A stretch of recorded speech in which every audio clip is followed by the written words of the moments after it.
The summer stretched from the back fence to the railway bridge, and none of it needed explaining. Somebody showed you once, or you watched, or you worked it out with whatever was at hand. You did not think of it as a skill. You thought of it as Tuesday afternoon. 20 forgotten things learned in streets and schoolyards and back gardens across Britain. Every one of them gone quiet now. Section 1. Conkers. September was when it started. Not a particular day, not an announcement. Just a morning when you walked to school and noticed the horse chestnuts were down. Those green spiky cases split open where they had hit the pavement, the seed inside brown and glossy, and catching the light exactly the way nothing else in autumn managed. You picked them up before anyone told you to. You had already known what they were for since you were small enough to be shown. Making a conker ready for a fight was something you understood, almost before you understood anything else about the outdoor world. You needed the best one first, and finding it meant knowing what to look for. A conker that sat heavy in your palm, dense and without surface cracks, with a finish so smooth it reflected your thumbnail when you pressed it. The early fallen ones were too soft. The ones the wind brought down after a cold, wet week in late October were harder and worth the extra weight. Some boys kept the previous year's best conker through winter, specifically for this, storing it in a dry tin on a shelf or in a drawer, letting it harden until it was dense all the way through. That version was called a seasoner in some parts of the country and a laggy in others. And if you arrived at school holding one in September and the other boys could tell, the fight was already half won. Threading the string required a nail or a skewer through the exact center from top to bottom, and a lace long enough to give you full swing. The lace from an old-school shoe was the standard. You knotted the bottom, pulled it tight, and the conker hung at the end of the string like something already committed. The scoring system was what made conkers more than a hitting game. A new conker was a nunner. Its first win made it a oneer. When your conker defeated an opponent, it absorbed not just a point for the win, but the full accumulated score of the conker it had beaten. A sixer defeating a threer became a tenner, carrying the opponent's three across, adding the victory point, arriving at 10. A single afternoon of successful play could take an untested conker into double figures, and a double figures conker was a known object in the playground, examined carefully for stress fractures, its record discussed by every boy who had watched it fight. Hardening methods existed because the desire to win with a harder conker was constant, and the rule against artificial treatment was difficult to enforce. Soaking overnight in malt vinegar was the most common approach, the acid working into the surface without leaving obvious marks. Baking briefly in the kitchen oven at low heat was another. Some boys stored theirs for weeks on the narrow ledge above the fireplace, where steady warmth dried the conker from the inside, without the discoloration that vinegar sometimes caused. Clear nail varnish, taken from a mother or older sister without asking, sealed the surface and was nearly impossible to detect before a match. None of these methods were permitted under any version of the rules. All of them were practiced without much attempt at concealment.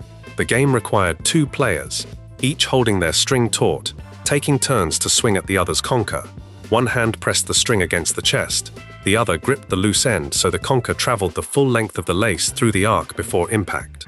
The sound of one conker striking another at full swing was specific, sharp and brief, and lower in pitch than something so small ought to produce. And when the hit landed cleanly, the other boy felt it through his string.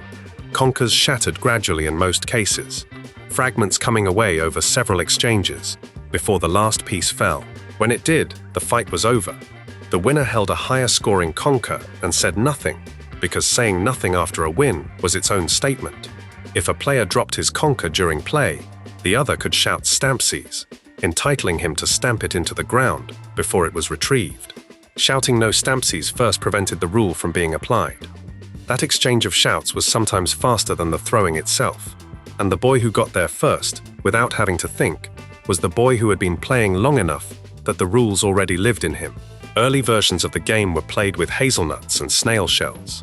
The horse chestnut tree arrived in Britain from the Balkans during the late 17th century and supplied a seed better suited to the purpose in every respect. Heavier, more uniform, and hard enough to produce real matches rather than quick destructions.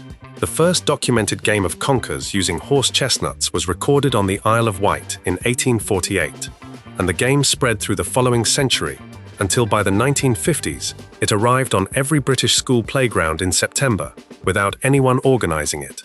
It came with the cold and the shorter afternoons.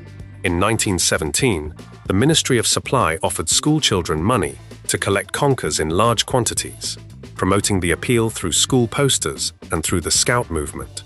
Horse chestnut starch could be fermented into acetone through a process developed by the chemist Chaim Weizmann, and acetone was a critical solvent in the manufacture of cordite, the smokeless propellant used in British artillery shells. Boys across the country filled sacks and brought them in. The connection between a playground game and the shells going into artillery pieces on the Western Front was not explained to the children doing the collecting. They collected because the ministry was paying, and because gathering conkers from the ground was something they had been doing their entire lives with no instruction required. By the end of the century, schools had begun banning the game in increasing numbers, citing fragments and safety. In the 1950s, that conversation had not started yet. September came, the chestnuts fell, and your job was to find the heaviest one before anyone else reached it, thread the string, and be back outside before the light changed. That conker hung at the end of your lace, and the season had begun. But at the far end of the station platform, another kind of collecting was already underway, one that cost nothing beyond a pencil and a small book, and turned the entire British rail network into something you worked through one number at a time. Section 2, Train Spotting Platform End. That was where you stood, as far along as the station let you go, notebook pressed against your jacket, pencil ready, listening for the engine before you could see it. Steam locomotives announced themselves from a distance. You heard the exhaust rhythm first, that steady mechanical beat getting louder and slightly faster as the locomotive worked around the curve toward you, then the whistle, then a column of smoke appearing above the station canopy before anything else came into view. By the time the front of the engine cleared the bend, you had your pencil up. The number was on the cab side, painted in cream or yellow, against green or black, depending on the region and the class, large enough to read from 50 feet if the steam was blowing clear. You found it in the book and drew a single line underneath it. That was everything. That was the whole thing. Nobody who had not done it could quite explain why that was enough, and nobody who had done it needed an explanation. Ian Allen was a publications clerk at the Southern Railway when he first noticed the volume of letters arriving from boys asking which locomotives the company operated.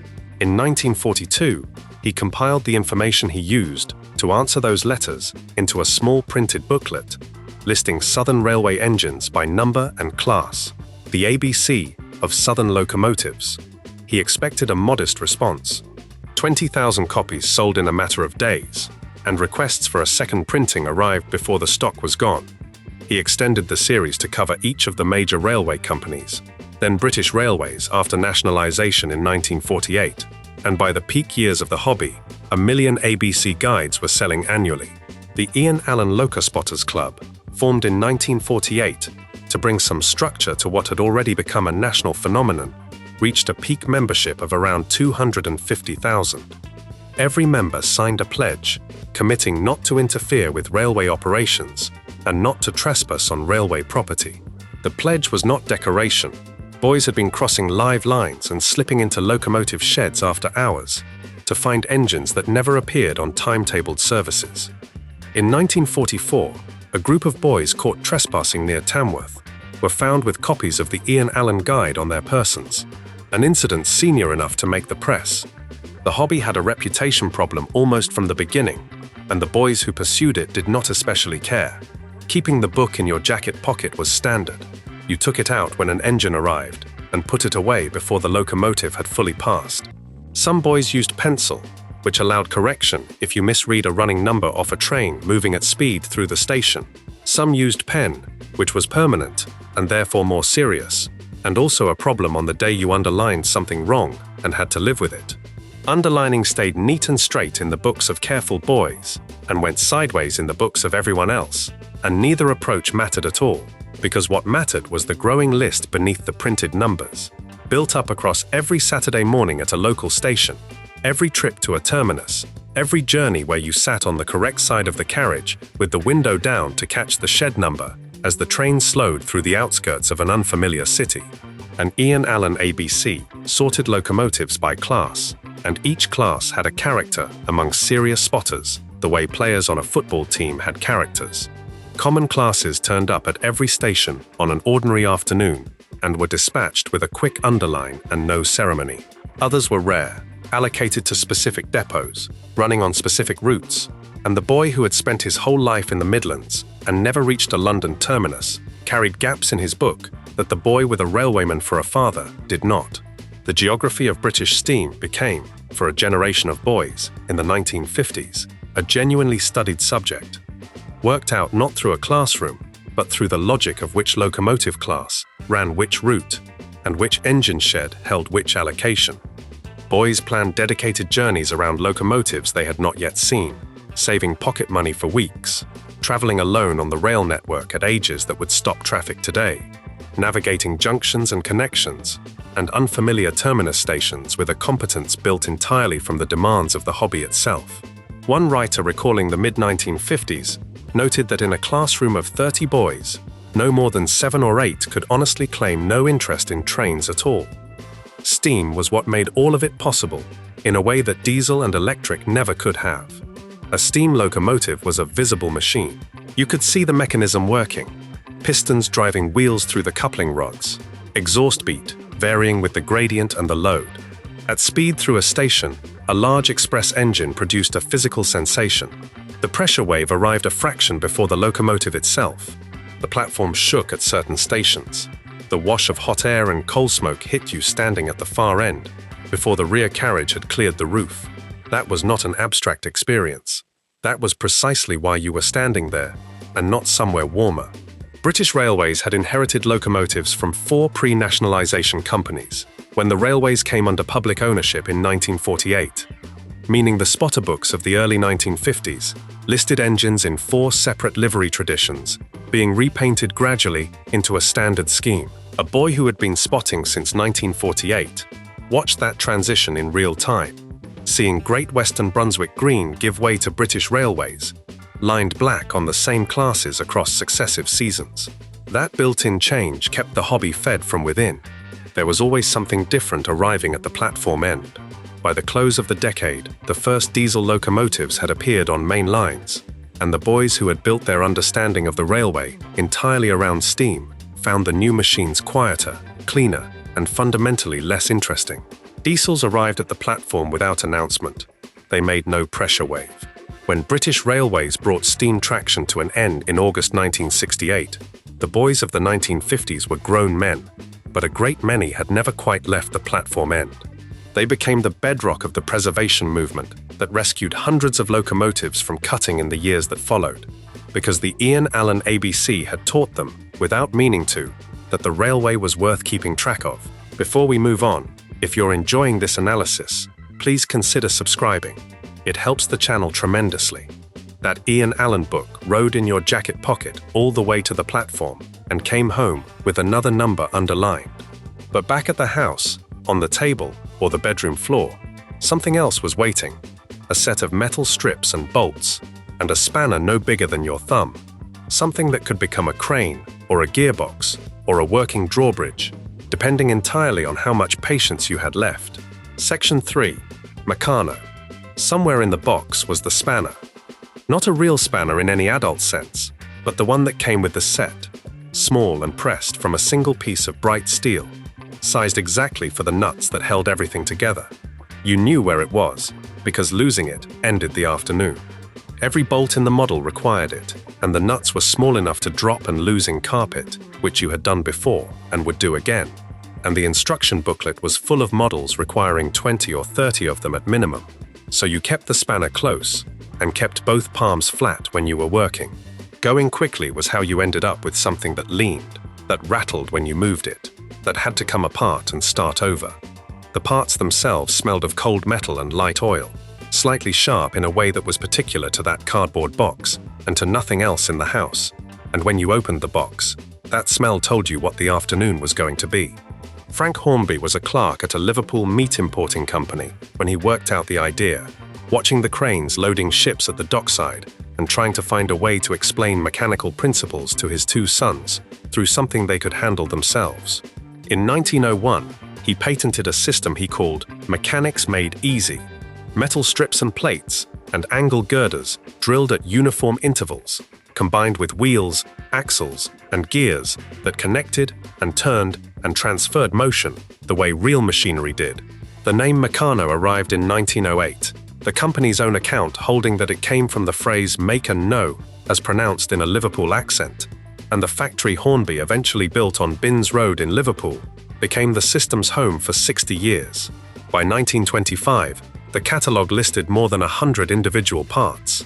In 1926 came the red and green color scheme that defined Meccano for the next several decades. Red for flat strips and plates, green for angle girders and curved components, consistent enough across the years that a boy in 1955, picking up a stray piece from a friend's set, could name it and place it without looking at any label. The Second World War closed Binns Road to toy production in 1942. The Korean War in 1950 brought another disruption when rearmament consumed the metal supply. By the mid-1950s, production had fully recovered, new components had been added across the numbered sets, and the factory was running again. The numbered system was where the ambition lived. A number 1 set was the entry point, enough to understand how a bolt passed through aligned holes and how tightening the nut on the far side locked 2 strips into a rigid joint. Each higher numbered set contained everything in every lower set, plus parts that appeared for the first time at that level. A boy working through the sets over successive Christmases accumulated them upward, each new set extending what the previous one made possible. The whole system designed so that the gap between what you could build now and what you could build 1 set higher was always visible and always specific. The instruction booklet showed finished models requiring parts you did not yet own. That was not an oversight. The instruction booklet was part of the selling mechanism, and the selling mechanism was also a map of your own limitations. Meccano magazine had been in print since 1916, launched initially to promote the sets and expanded by editor Ellison Hawkes in the 1920s into a general boys magazine covering engineering, science, and mechanical technology. At its height, the magazine reached 70,000 readers monthly. By the 1950s, circulation had fallen to around 40,000, partly the consequence of wartime disruption, and partly the competition from other boys' publications that had grown up in the interim. But the magazine still carried model plans and engineering articles, and competition results from the Meccano Guild, the company's own club for builders, which had been running since 1919, with local chapters meeting to display finished models and competing construction challenges. The Guild and the magazine together said something deliberate about what Meccano was supposed to be. This was not play in any passive sense. This was preparation. Parents who spent the money on a higher numbered set understood that framing, and endorsed it, because a boy lying on his bedroom floor, tightening nuts, was a boy who would understand how things worked before he ever had to work on them.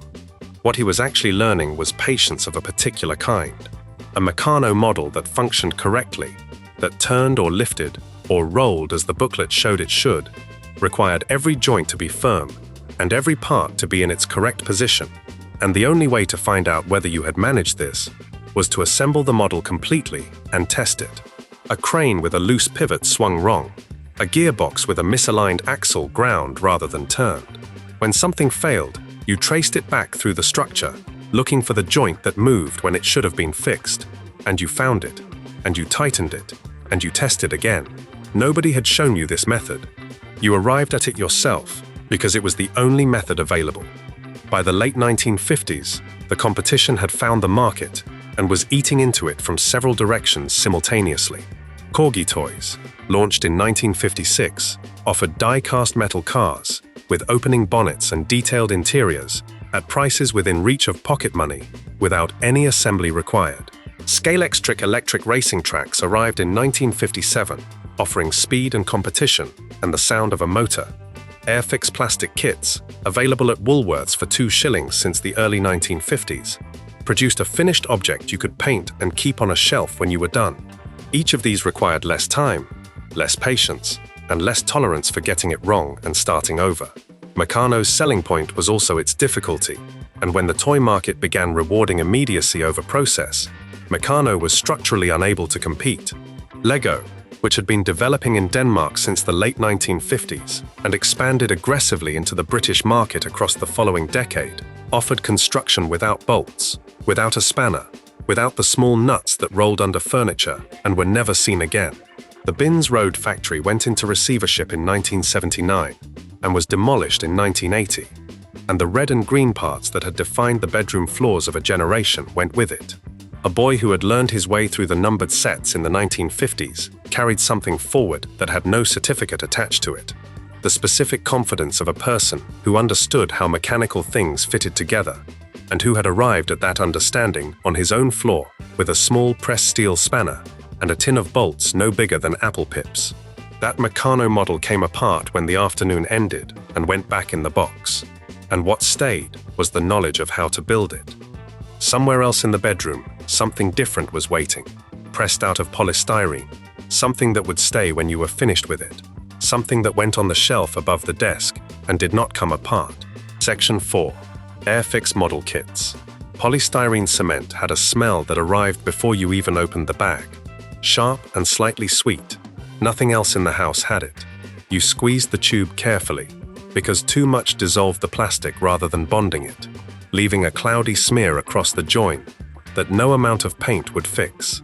The parts were still attached to the sprue, a flat frame of plastic holding every piece in position, and the first job before touching glue at all was to snap each one free and lay them in order on the table. Some came off cleanly. Some left a small nub of plastic at the attachment point that needed trimming with a craft knife before the join would sit flat. Working against the numbered sequence in the instruction sheet was how you ended up with a fuselage that was mostly right, except for one component glued in a position that made the next piece impossible to fit, and the only solution was to leave it and hope nobody noticed, which was not the same as not noticing yourself. Nicholas Cove was a Hungarian immigrant who had been manufacturing inflatable rubber toys in London since 1939, which was where the name Airfix came from, the air-fixed rubber of the original products bearing no relation to aircraft of any kind. When wartime rubber shortages pushed the company toward plastic and the post-war period brought injection molding technology from Germany, Cove expanded into a different kind of manufacturing altogether. In 1949, Airfix produced its first plastic kit, a 1/72 scale model of the Ferguson TE20 tractor, commissioned originally as a promotional item by the tractor manufacturer Harry Ferguson and handed to sales representatives as a demonstration tool. The assembly cost of producing the kits by hand was too high to work commercially, so Airfix injection molded the parts from polystyrene and approached Woolworths with the kit packaged as a retail product. Woolworths set the price at 2 shillings. To reach that figure, Airfix abandoned the cardboard box and packed the parts in a clear polythene bag with a printed paper header containing the instructions, a packaging decision that reduced cost per unit far enough to make the sale viable and gave Airfix an initial order of 30,000 units of the Golden Hind Galleon kit in 1952. Woolworths had a store in every significant town in Britain.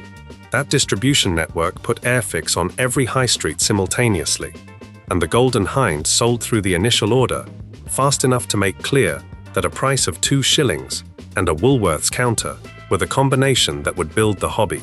The Spitfire arrived in 1955, molded in blue polystyrene at 1/72 scale, and the timing was loaded in a way no other kit in the Airfix range ever quite managed. Britain had ended rationing only the year before, a full decade after the war that made rationing necessary, and the fathers of boys buying Airfix kits at Woolworths counters had served in that war or watched it from the ground. The Spitfire was the aircraft those fathers talked about, the machine that had held the sky over southern England in the summer of 1940, when holding it had mattered most. A boy whose father had worked on Spitfires as a ground crewman, or who had stood in a garden watching contrails form over Kent and understood at 7 years old what those contrails meant, could now build the aircraft himself for 2 shillings in an afternoon and own it. That was not a small thing.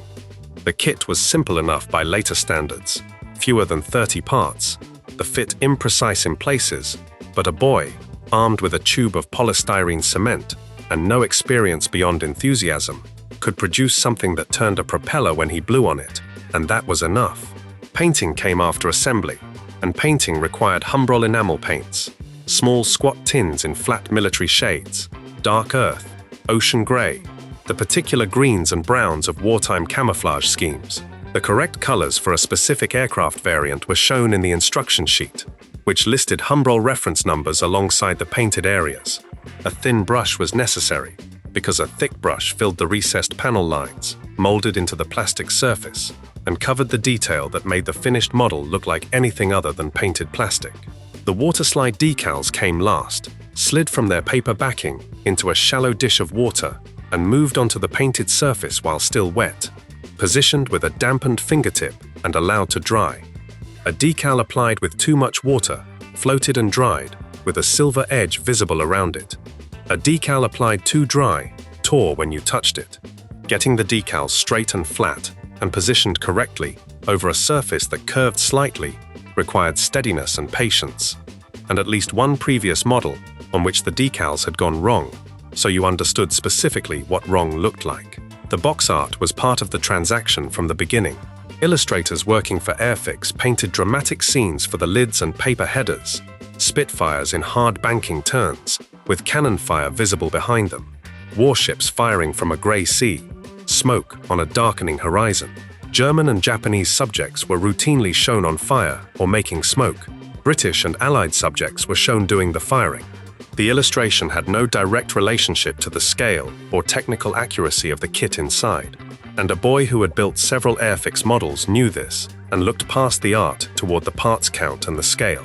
But the first time he had bought a kit, he had bought the art as much as anything, and the image on the header had been in his head through the whole afternoon of assembly. Airfix standardized its aircraft kits at 172 and its military vehicle kits at 176. Scales chosen to produce models detailed enough to reward care, but small enough for a shelf. By 1961, the range had reached 100 different kits and was growing. Nicholas Cove, who had refused to believe the original Ferguson tractor kit would sell and had threatened to charge the tooling cost to the designers who commissioned it, had died in 1958 and did not see what the company he had built became in the decade that followed. By the 1970s, Airfix was producing 20 million kits per year, a figure that measured how completely the 2-shilling Woolworths bag with the printed paper header had changed what a British boy did with an afternoon. Airfix went into receivership in 1981. The range sold to Palitoy and eventually to other owners, but the original kits remained in production for years, some of them for decades, because the tooling had been paid for long ago, and the smell of polystyrene cement still worked on people who had first encountered it as children. Before we move on, if you're enjoying this analysis, please consider subscribing. It helps the channel tremendously.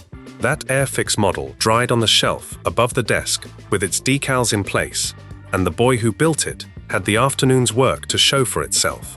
But outside the window, in the hedgerows, and along the back lanes, another kind of collecting was already underway, one that cost nothing at all and required only a good eye, a steady hand, and the ability to climb. Section 5. Bird's egg. Collecting somewhere, in the long grass at the field edge, or tucked into a hawthorn fork at chest height, or pressed into a shallow scrape on open ground you nearly walked through, was a nest, and in it were eggs, and the eggs had colors that the word egg gave no suggestion of.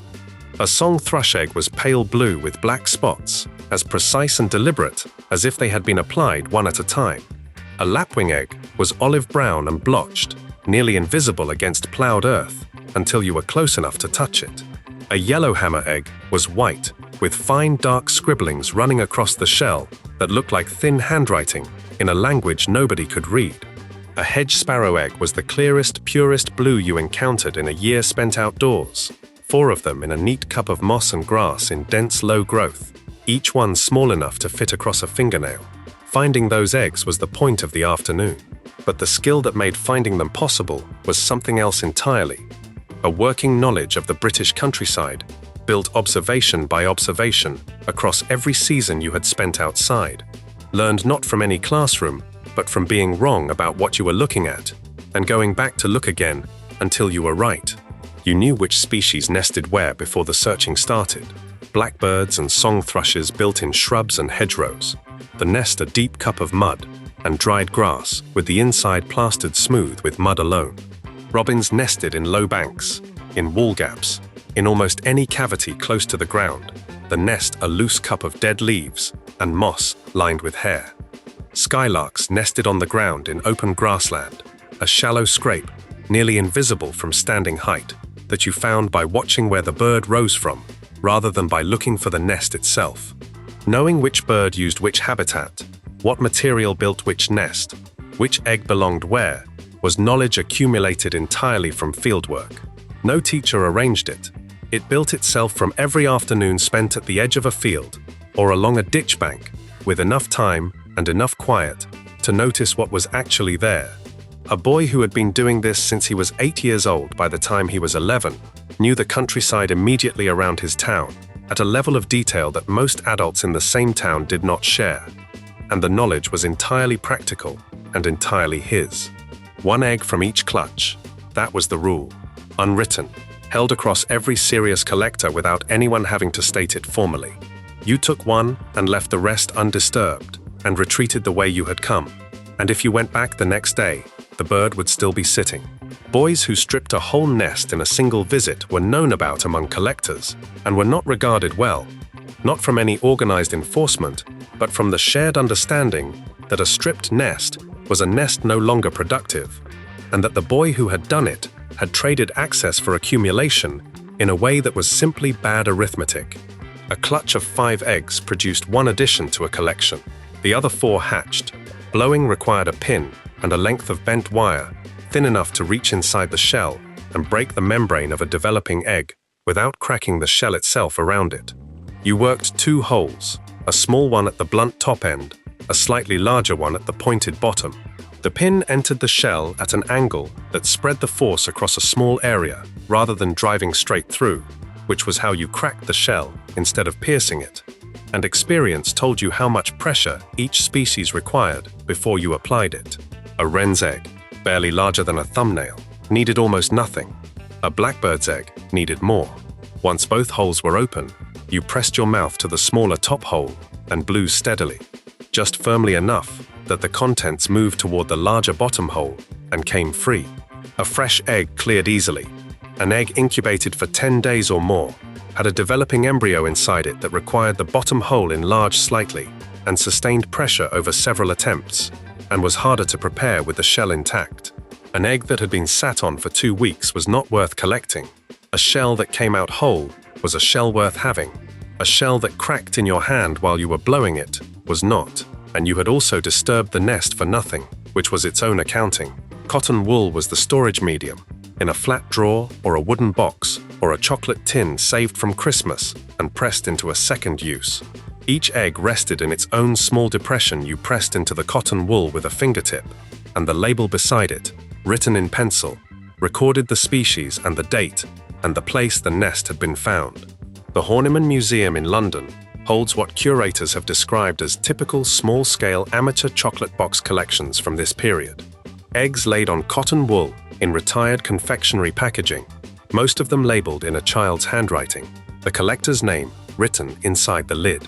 Those collections survive as physical records of specific springs in specific places, the cottage garden in the village, the ditch alongside the railway cutting, the hawthorn hedge that ran between 2 fields and had the bullfinch nest in it 4 years running. Collections were shown and compared and occasionally traded, a magpie egg for 2 sparrow eggs, a cuckoo egg for whatever the other boy decided it was worth.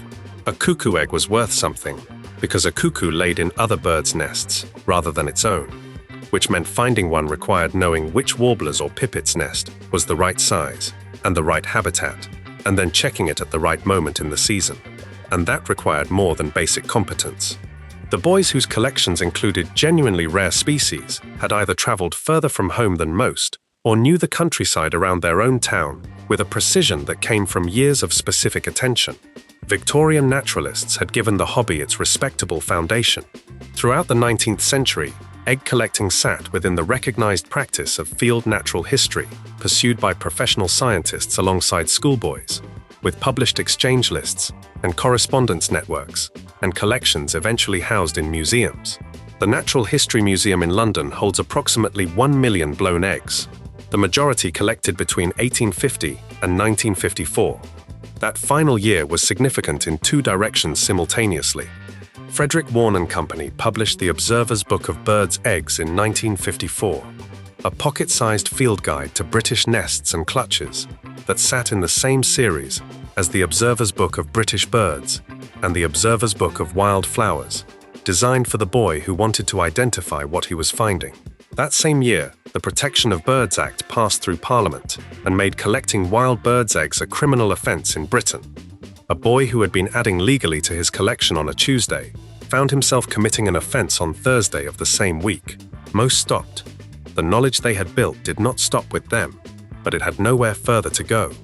That egg sat on its cotton wool hollow at the back of the drawer, and the boy who put it there knew exactly which hedge it had come from and what April morning had produced it. But outside the same house, leaning against the wall with a flat-back tire, was something else that also needed fixing. Something every boy was expected to attend to himself, because nobody was going to carry it to a garage on his behalf. Section 6. Bicycle puncture repair. Pumping the tire up and then pressing your ear close to listen for the hiss was how you confirmed what you already suspected. Sometimes you could hear it immediately, a thin, steady sound coming from somewhere on the inner tube, and sometimes you had to pump again and move your ear around the tire slowly until you found it. A puncture through the tread produced a hiss in one location, a puncture from a pinch, where the tube had been caught between tire and rim on a hard impact, sometimes produced two small holes close together that came from opposite sides and were easily missed if you checked the tube too quickly. You were not going anywhere until it was fixed, and nobody was going to fix it for you, and the puncture repair tin was in the saddlebag or on the shelf in the shed where it lived between uses, and you already knew how to use it. The bicycle was the instrument of independence in 1950s boyhood, in a way that nothing else was, and nothing since has replicated quite as precisely. A boy with a bicycle had a range measured in miles rather than streets, could reach the next town, or the river, or the cricket ground, or a friend who lived 6 miles out without asking anyone for help or transport. He went alone or with other boys, and he came back when he came back, and the bicycle was the technology that made this possible. A flat tire at the far end of that range was not an inconvenience to be resolved by calling someone. It was a problem to be fixed on the pavement with the tools you carried, and the knowledge required to fix it was as basic to the bicycle as knowing how to change gear. Raleigh was the bicycle most boys rode. The Raleigh Cycle Company had been manufacturing in Nottingham since its founding in 1889, had been the largest bicycle producer in the world by 1914, and by 1951 was producing more than 1 million cycles annually from its Nottingham factory, a site so expanded by the post-war demand that a new building was opened by the Duke of Edinburgh in November of that year, at a cost of over £1 million. Quality reached its absolute peak in the 1950s. The steel frames and Sturmey Archer 3-speed hubs and Dunlop tyres of that decade, representing the best the British bicycle industry had ever managed. A boy who inherited or received a Raleigh in working order in 1953 had a machine built to last decades, and the maintenance it asked of him was simple: oil the chain, adjust the brakes occasionally, and fix the punctures when they came. The Dunlop puncture repair tin was a flat oval container small enough to fit in a jacket pocket, inside which were patches in several sizes, a small strip of sandpaper, a chalk stick for marking the location of the hole, and a tube of rubber solution. Some versions included a sulfur stick. The solution was the critical component, a vulcanizing adhesive that bonded the rubber patch to the prepared inner tube surface with a strength sufficient to hold at pressure. It dried clear and smelled sharp. A tube of rubber solution had a finite shelf life once opened, and a tin that had been in the saddlebag for 2 years without use sometimes produced solution that had thickened past usefulness, which was the specific problem you discovered at the worst moment. Most boys kept a spare tube of solution. Removing the tire required tire levers, 2 or 3 short implements that went between the tire bead and the rim, worked around the circumference until the bead came free and the inner tube could be lifted out. Too much force with the lever, and you pinched the inner tube against the rim edge and added a second hole to the one you were trying to repair. The correct technique was to lever a short section free, hook the lever onto a spoke to hold it, start the next lever a handspan away, and work around gradually. Boys who had repaired many punctures did this quickly and without thinking. Boys who had repaired few did it slowly, and sometimes made things worse. Finding the hole precisely required water. You inflated the tube slightly with a pump, enough to put the rubber under pressure without overinflating it, and then you held sections of the tube over a bucket or bowl of water and watched for bubbles. The bubbles appeared exactly where the hole was, a cluster of them rising steadily, and you marked the spot with chalk, immediately before the tube was deflated for patching. Holding the tube in a bowl of water from the kitchen, while balanced in a back garden or over a pavement drain, was the standard field adaptation when a proper vessel was not available. The patch went on in sequence, sandpaper the marked area slightly rough, extending an inch around the hole in every direction. Wipe away the dust, apply rubber solution to the abraded area and to the back of the patch. Wait for both surfaces to become tacky rather than wet. Press the patch firmly down with the ball of your thumb and hold for a full minute without shifting position. Shifting before the bond had set produced a patch that lifted at one edge, and a patch that lifted at one edge let air out slowly over several miles and gave you the particular frustration of arriving home on a flat tire you had already repaired that morning. Waiting the full minute was not patience as a virtue, it was patience as technique, and the boy who understood the difference repaired punctures that held. British bicycles of this era used the Woods valve, also called the Dunlop valve, a rubber-seated design standard on British-made inner tubes that required a specific pump fitting, distinct from the Schrader valves found on car tires and from the Presta valves used on continental road bicycles.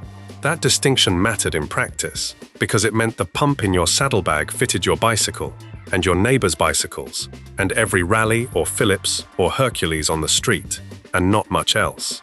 Cars gradually took the place of bicycles as the 1950s gave way to the 1960s, and the roads that had once been navigable on two wheels became faster and more crowded.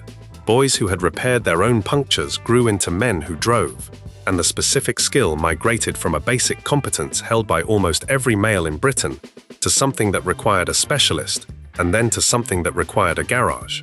Before we move on, if you're enjoying this analysis, please consider subscribing. It helps the channel tremendously. That back tire held its air, and the bicycle was ready again, and the range it gave you was everything. But somewhere further out than the bicycle usually went, back in the woods or at the end of the field, something else had been under construction for weeks, something with walls and a roof, and a door that kept adults out. Section 7. Den building. Corrugated iron was the best roofing material available on any bomb site, and every boy who built dens knew it. Heavy enough that wind could not shift it, stiff enough to span a gap of 4 feet without sagging in the middle, and plentiful enough in the cleared rubble of wartime Britain that finding a loose sheet required only patience and the right kind of looking. The difficulty was carrying it.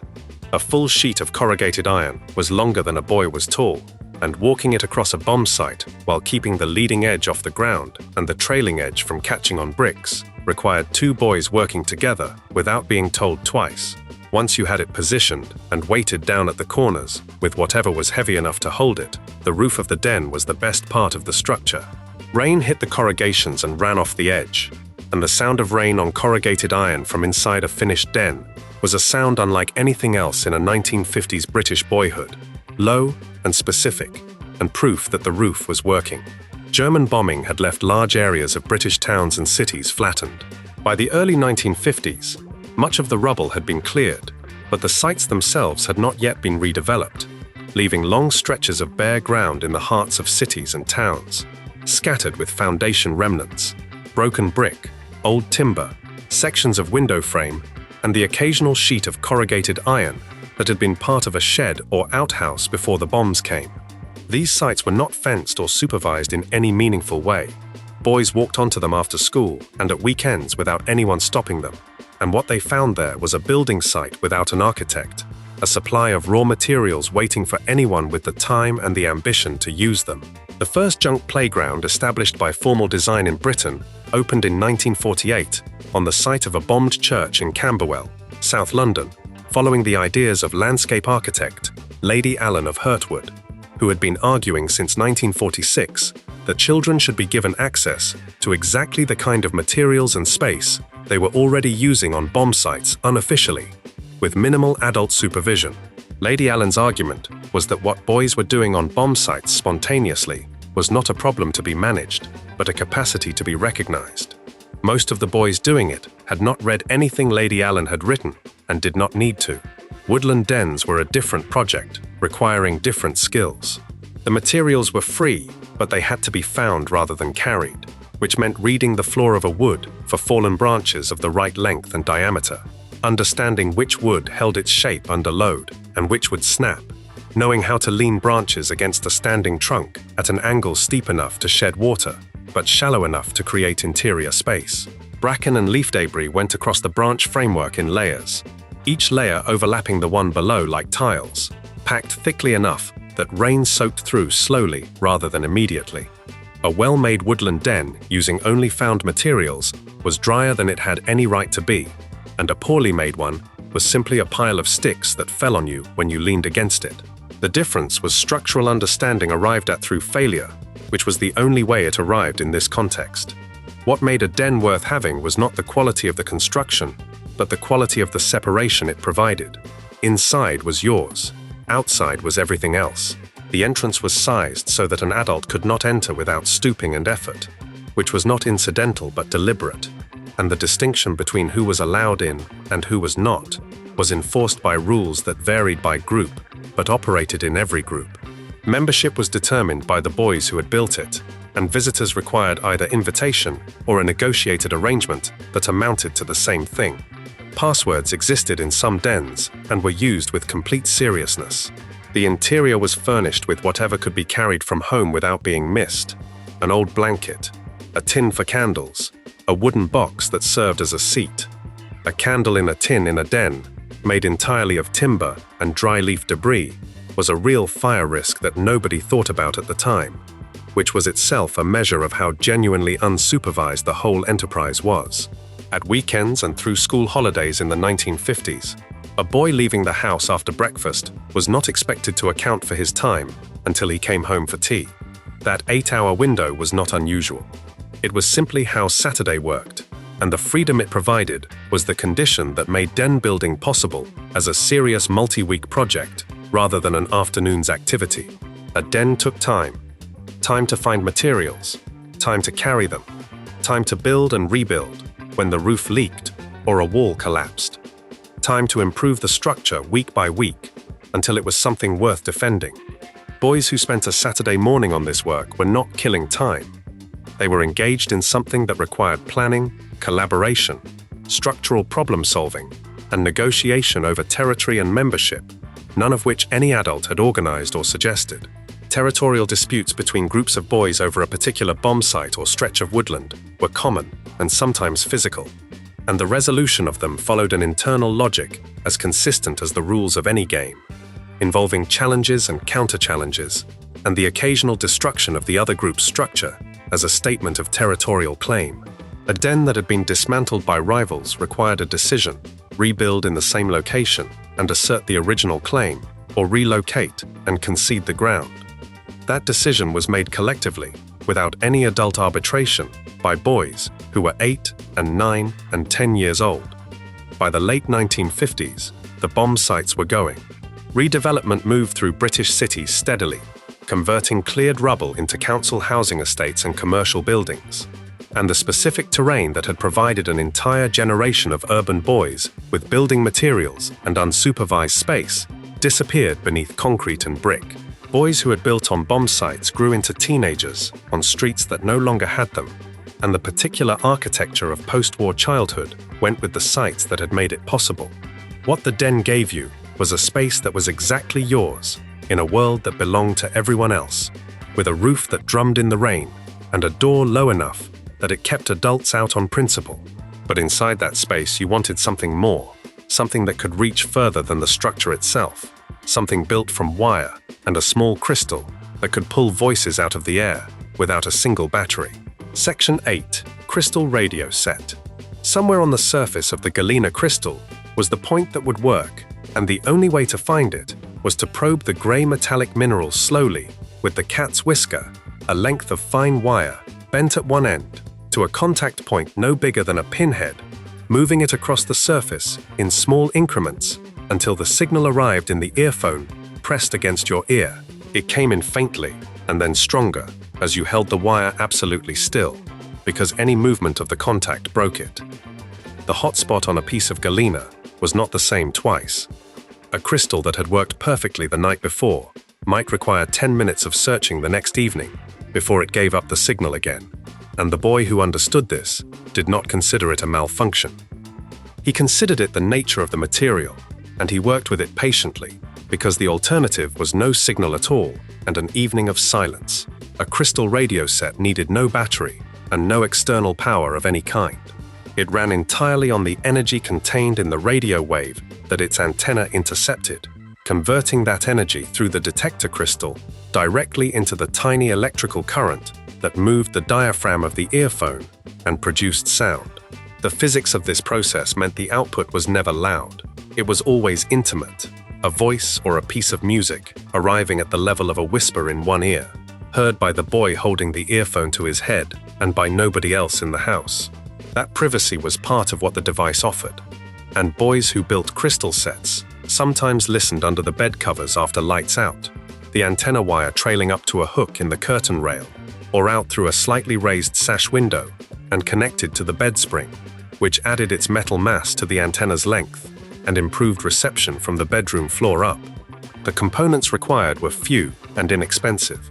The coil was wound by hand, enameled copper wire taken off a small reel, and wound in careful turns around a cardboard tube, a toilet roll inner, or a postal tube, the number of turns determining which part of the medium wave band the finished set would tune to.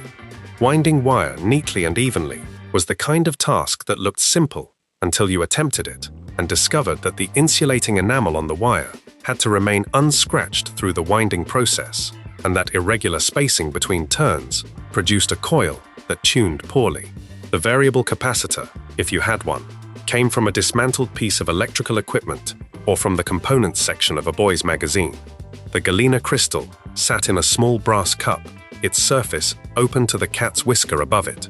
High-impedance earphones, the only kind that worked with a crystal set's minimal output, were the most expensive component in the build and were shared across several projects if you had them at all. Boy's Own Paper, which had been published since 1879 and was still the most widely read British boys' magazine of the 1950s, carried regular construction articles under the byline of Gilbert Davy, who wrote on radio and electronics through the decade, with a practical approach that assumed the reader had basic tools and ambition and not much else. Davy's crystal set designs appeared in print through the early 1950s, before his focus shifted toward valve sets, and then, in January 1957, toward the first transistor designs, which he described in that issue as cold valve sets. The phrase, capturing exactly the novelty of a device that did what a valve did without producing heat. The Boy Scouts had been building crystal sets since the 1920s as part of the signaler and communicator badges, and the instruction booklets produced by the Scout Association for these activities walked through the component list and the winding procedure in the same practical, no assumptions language that Davy used in Boy's Own Paper. A boy who belonged to a scout troop in the early 1950s had access to a building tradition for crystal sets that was already 3 decades old. The station most likely to arrive in the earphone was the BBC Light programme, which had been broadcasting since 1945 on medium wave and carried the popular content, variety programmes, comedy, music. The Goon Show moved from its initial run as Crazy People on the BBC Home Service in 1951 into its full Goon Show format over the following years, and its particular surreal humour, built around the voices of Peter Sellers, Harry Seacombe, and Spike Milligan, was the kind of content a boy in the early 1950s would navigate specifically toward, pressing the earphone tight against his head to hear it through the static. The BBC Home Service, on a different part of the medium wave band, carried news and drama. The third programme, launched in 1946, was the Classical Music and Arts channel, and was not what most boys with crystal sets were looking for. The Light programme was the target, and a crystal set close enough to a transmitter could bring it in clearly enough to be worth the work of building. Proximity to the transmitter determined everything. A boy who lived 3 miles from a BBC transmitter got a strong, clear signal through earphones that could be heard from several inches away. A boy in a valley or at distance might spend an evening adjusting the cat's whisker across every millimeter of the galena surface and hear only a distant, barely distinguishable sound beneath a steady hiss. The antenna mattered. A longer outdoor wire strung between the bedroom window and a fence post gave more signal than the bed spring alone, and a proper earth connection, made to a cold water pipe through a ground wire clipped to the copper, gave more still. Transistor radios arrived in British shops from the late 1950s onward, small enough to hold in one hand and loud enough to fill a room without earphones, powered by batteries that lasted weeks. The Perdio Portable, released in Britain in 1957 at just under £15, and the cheaper models that followed it within 2 years, offered everything the Crystal Set offered, and considerably more, for a price that a boy might receive as a significant birthday gift. Against that, the Crystal Set had one argument remaining. It was the one you had built yourself, and it worked entirely from the air, and you had made it work with wire wound around a cardboard tube and a piece of grey mineral the size of a sugar cube. And nobody had explained to you why that was possible before you discovered that it was. Before we move on, if you're enjoying this analysis, please consider subscribing. It helps the channel tremendously. That Crystal Set pulled voices out of the air, with no power source and no moving parts. And the boy who built it had proved something to himself about what a few components correctly assembled could do. A different kind of skill used rope instead of wire, had a name for every knot and a purpose for each one, and had been taught to British boys the same way since a single book changed everything in 1908. Section 9. Knot tying. 30 seconds per knot was the time allowed, and 4 of them had to be completed correctly inside that limit to pass the second-class badge test. You sat with a length of rope, the examiner's watch running, and your hands had to move through the sequence without looking down at them for reassurance, because looking down cost you time you did not have. The bowline went first, because it was the hardest. The loop formed at the standing part, the working end came up through it from below, ran around the back of the rope above, and returned down through the loop, and when the whole thing was pulled tight, it formed a fixed loop that could not close under any amount of load. That quality, a loop that held its size regardless of what pulled on it, was why the bowline was considered the single most useful knot a boy could own. The mnemonic that attached itself to it, across scout troops throughout Britain, reduced the sequence to a story. The rabbit comes out of its hole, runs around the tree, and goes back down the hole. Every step in the mnemonic corresponded to a specific movement of the rope, and a boy who had learned it that way could tie a bowline in the dark after enough repetitions, because the story lived in his hands rather than in his eyes. Robert Baden-Powell published the first installment of Scouting for Boys on 24th of January 1908, priced at 4p per fortnightly part, produced by the printer Horace Cox. Every issue sold out on the day it appeared. By the end of 1908, 60,000 Boy Scouts had registered in Britain alone, and troops had formed in every town in the country without any central organization prompting them. Boys read the book and simply started. A rally at the Crystal Palace in London in September 1909 brought together more than 10,000 scouts who had organized themselves in the 18 months since publication. No comparable youth movement had generated that kind of spontaneous growth from a single printed text, and the reason was that the text addressed boys directly, offered them skills and outdoor knowledge and a framework for independence, and then sent them outside to practice. The knots were in the first Campcraft chapter. They were not there as exercises. They were there because Baden-Powell had watched soldiers and sailors work with rope and understood that a person who could not tie a reliable knot, could not make camp, could not secure a load, could not rig a shelter, could not pull a person to safety, and was therefore less capable than the situation around them at any given moment. By the early 1950s, 1 in 9 British boys was a wolf cub, the junior branch of the Scout movement for boys aged 8 to 10, and the total membership of Cubs, Scouts and senior sections across Britain stood at close to 500,000. Bob-a-Job Week, launched in 1949, saw Scouts offering to do household tasks for £1 apiece to raise funds for the movement, and its visibility on the streets of every British town in the early part of each year made the khaki uniform a familiar sight even to boys who did not wear it. The meeting hall, or church hall, where a scout troop gathered on a Thursday or Friday evening, was a feature of almost every town, and the skills taught inside it, knots included, were part of what made the movement feel purposeful, rather than merely social. The knots themselves existed in a hierarchy of difficulty and purpose. The reef knot, right over left and left over right, joined two ends of the same rope and was the first knot shown to every new scout because it was structurally simple and visually recognizable when tied correctly. A granny knot, which looked identical but had been tied with the same hand twice rather than alternating, worked for a moment and then slipped under load, which was the specific lesson the reef knot taught by demonstrating what happened when you did it wrong. The clove hitch fastened a rope to a post or spar and held by friction rather than by a fixed structure, which meant it had to be applied correctly, the two loops running in the same direction and each pulling against the other, or it would walk down the post under a sustained load. The sheet bend joined two ropes of different thickness, which the reef knot could not reliably do. The round turn and two half hitches fastened a rope to a ring or a post with a security the half hitch alone did not provide, the round turn absorbing the primary load while the hitches held the rope in place. Each knot was not a variation on a theme, but a specific tool for a specific mechanical situation, and knowing which one the situation required was as much the skill as tying it. The rope used in scout training through the 1950s was natural fiber, hemp or sisal or manila, with a texture that changed with use, rough when new and smoother after handling, absorbing moisture in damp weather and swelling slightly so that knots tied in wet rope required more force to release. Synthetic rope, made from nylon or polyester, began appearing through the late 1950s and behaved differently in ways that had to be learned separately, smoother, stronger, and inclined to let knots slip where natural fiber would have held through friction. A boy who had learned his knots on hemp rope and was given a length of nylon discovered the difference the first time he tried to weight a knot that would have held on the older material. The timed test built something specific into the skill.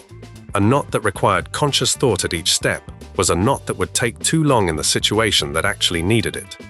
The point of 30 seconds per knot was not to make the badge harder to earn. It was to move the knowledge from the reasoning part of the mind into the hands, where it could operate without delay. Boys who passed the second class test could tie the required knots in conditions where thinking about them was not an option. In the dark, in cold weather, with a loaded pack on their backs, with someone watching and timing them. That was the kind of competence the 30-second limit was designed to produce. And it worked, because the boys who had practiced enough to pass the test still knew those knots 50 years later without needing to look anything up. Those knots lived in the hands long after the rope was put away, and the boy who had learned them properly carried them for life without needing to practice. But out in the playground every morning before the bell, a completely different kind of skill was already underway. One that also lived in the hands, that also required weeks of practice to do correctly, and that involved a glass sphere no bigger than the end of your thumb. Section 10. Marbles. The marble sat in the crook of the bent forefinger, the thumb tucked behind it, and at least one knuckle had to be touching the ground when you shot, or the shot did not count. That rule was not optional, and was not negotiated after the game had started. Knuckling down was what you called the position, and it was specific. The shooting hand had to be in contact with the ground at the moment of release, which meant the shot came from the thumb snapping forward, rather than from any wrist or arm movement. And the accuracy required to knock a target marble out of a circle from several feet away, using nothing but that controlled thumb snap, was a skill that separated boys who played marbles from boys who were good at marbles. The difference was visible immediately. A boy who had practiced for several weeks produced a shot that traveled in a straight line to a specific point. A boy who had not produced something that went roughly in the right direction and left everything to chance. The game most commonly played in British school playgrounds through the 1950s was ring tour. A circle was scratched in the dirt or chalked on the playground surface, somewhere between 3 and 6 feet in diameter, depending on local custom, and a number of target marbles were placed inside it at the start. Players took turns shooting from the edge of the ring, attempting to knock targets out. A marble knocked clear of the ring was out of play. The shooter, your own tour, stayed where it landed unless it went out of the ring entirely, in which case you retrieved it and shot from the edge again. That asymmetry between the tour and the target marbles was the thing the game turned on. Your best marble was always at risk, always in the ring after a shot, unless it had crossed the boundary, and a player who shot accurately enough to knock targets out reliably, but not accurately enough to send the tour out with them, was building up winnings, while continuously exposing the marble that mattered most. The declaration before the game started was the most important sentence spoken on the playground. For keeps meant that marbles won stayed with the winner. For fair meant that everyone retrieved their own marbles at the end, regardless of the score. Those were not interchangeable. Playing for keeps with a boy who was significantly better than you was a different transaction entirely from playing for fair with the same boy, and the social understanding around which games were offered for keeps and which for fair was precise and observed, because a violated declaration of for fair was the fastest route to a fight that the playground offered. Boys who had accumulated large collections through weeks of for keeps play against weaker opponents were known quantities, and the playground arranged itself accordingly. The good players seeking out other good players, and the weaker players insisting on for fair before any game began. The marble vocabulary was its own subculture. A cat's eye had a colored vein inside the glass. The vein folded and twisted so that from different angles it caught the light differently, and cat's eyes were the most common type in British playgrounds through the 1950s, because the post-war decade had seen Japanese manufacturers perfect a machine process for producing them in large quantities at very low cost.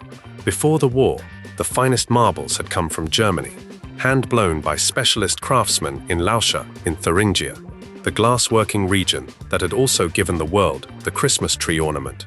But post-war import economics had shifted the supply entirely. The cat's eye that a British boy held in 1953 had almost certainly been made in Japan. A Stele was a ball bearing, usually salvaged from industrial machinery, heavier and more powerful than any glass marble, and carrying its own particular status as a weapon rather than a playing piece. A glassy was a clear marble with no internal color. British marbles, named in distinction from the imported varieties, were traditional glass with a twist of color running through them in a spiral, the original schoolboy marble, and by the 1950s already old-fashioned. The British and World Marbles Championship had been held at Tinsley Green in West Sussex since 1588, according to records that trace the event to a competition between two suitors for the same woman's attention, the game chosen as the tiebreaker when all other contests had finished level. The championship took place annually on Good Friday at the Greyhound Public House, and by the 1950s drew teams of 6 from across the country and from abroad, playing on a raised concrete ring 6 feet across, covered with sand, using a tolly nearly twice the standard diameter as the shooter.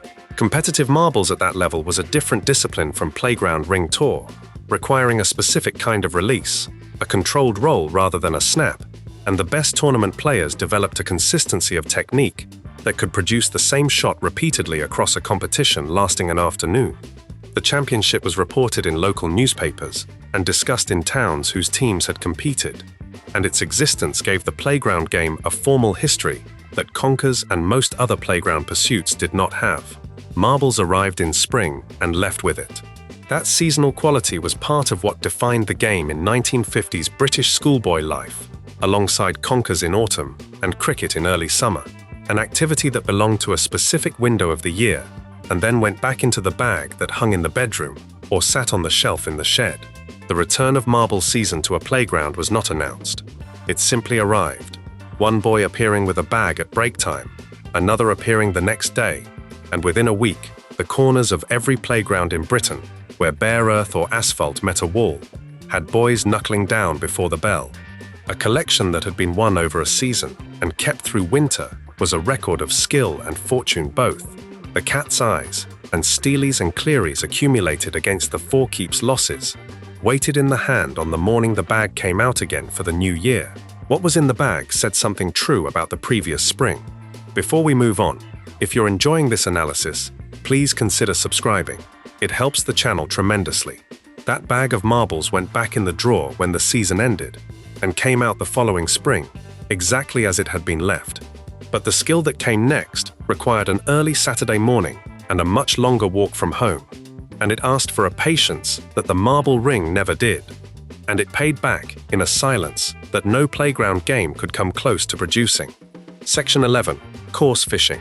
A quill float lay flat on the water until the split shot pulled it upright, and when it stood straight and still, It was doing exactly what you needed it to do, watching the water in the place where you could not see through it and reporting back. Everything in float fishing organized itself around that signal. The rod rested in its rest or across your knees. The line ran from the tip down to the float, and from the float through the water to the hook somewhere below. The gentles on the hook hung in the current, and whatever was going to happen would announce itself through the float before you felt anything through the line, the tip dipping or lifting or moving sideways against the current. And that was the moment your hand went to the rod. Waiting for it required a quality of attention different from any other kind a boy used in the rest of his day. You were not thinking about anything else. You were watching a small colored quill on water, and the watching was not passive but concentrated, because the dip, when it came, lasted a second, and the hook needed to come up sharply to set it, and the fish was already gone if you hesitated. Coarse fishing was the largest participation sport in Britain through most of the 20th century. The distinction between coarse and game fish had solidified in the 1870s and 1880s as angling clubs formalized their terms. Salmon and trout were game fish, pursued by fly fishermen on clear upland rivers at considerable expense, coded as gentry sport. Coarse fish were everything else, the roach and perch and tench and bream and pike and chub and gudgeon that lived in the slower lowland rivers and canals and ponds of Britain, pursued with bait and float by working men and boys who had no interest in the other kind of fishing and no access to it regardless. A boy in any British town in the 1950s had a canal within walking distance or a river within cycling distance, and both held more fish than the water looked capable of producing, and either was accessible on a Saturday morning without permission from anyone. The rod was split cane, no carbon fiber existed yet, sections of Tonkin bamboo joined with brass ferrules, the whole assembled rod 12 feet or more, and lighter than its length suggested. A float rod ran long, because length gave control along the surface and allowed the line to be held off the water between the tip and the float, reducing drag that would otherwise pull the float off position. The float in the 1950s was often a porcupine quill, varnished and weighted at the base with a small lead collar, though cork and balsa versions came from tackle shops, which existed in most British towns in numbers that reflected the sport's reach. 4 shops in a town the size of Whitchurch in Shropshire sold fishing tackle through this period. Today that same town has none. The bait was gentles.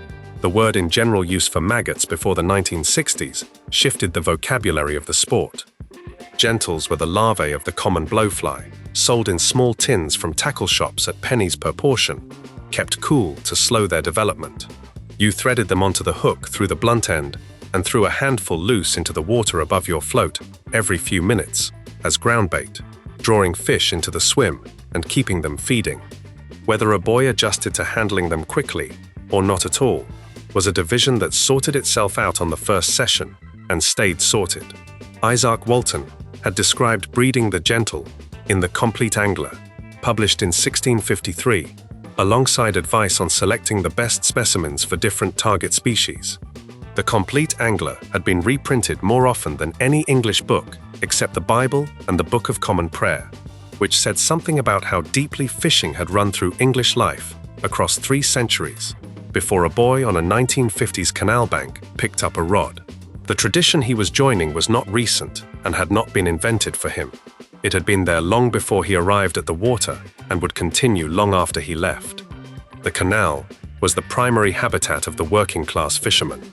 Britain's network, built between 1760 and 1840 to carry industrial goods by barge, had been commercially overtaken by the railways within decades, but remained intact as a physical feature of every town. The towpaths alongside, providing effectively public access to miles of managed water. Roach were the most common catch, small silver fish reliable enough to keep the float moving through a session, accumulated in a keep net, staked into the canal bed, and returned at the end. Perch came to the hook in the same water, identifiable by the dark stripes and the raised dorsal fin that snagged in the net and had to be worked free carefully. A gudgeon at the bottom of the net was too small for pride and too persistent to avoid.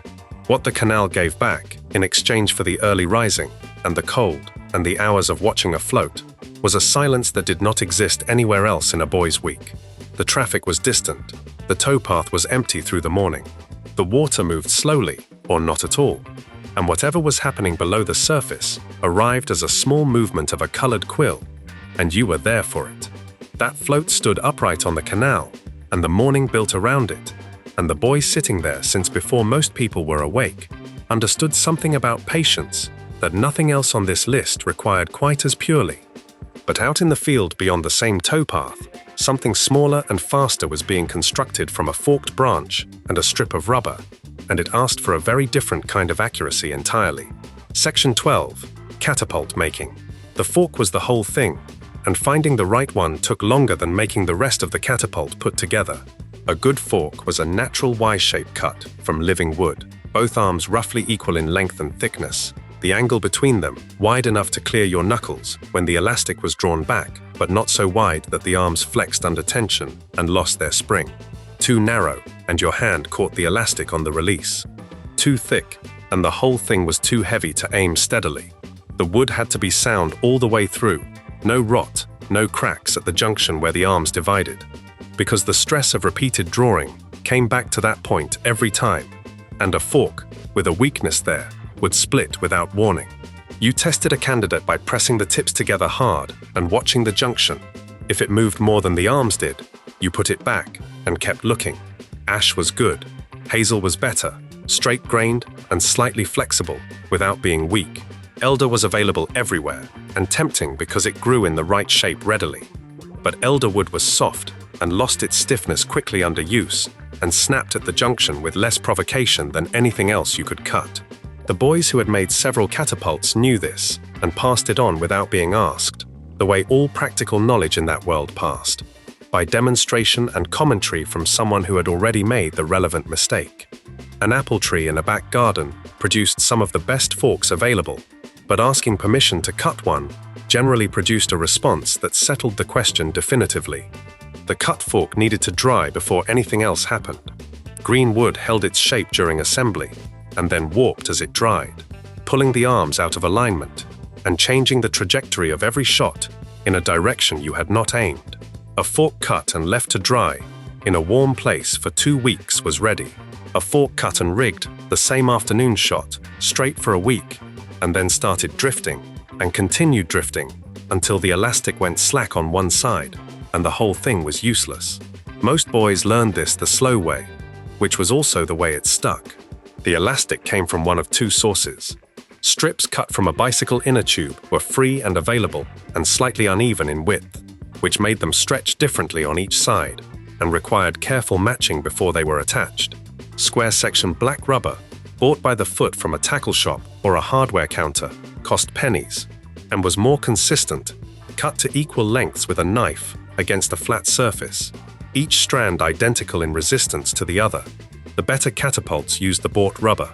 The functional ones used the inner tube. Both worked. Shop-bought catapults existed, the Milbro being the most widely known. Its elastic held against the fork arms by split wooden dowels that bit into the rubber rather than tying around it.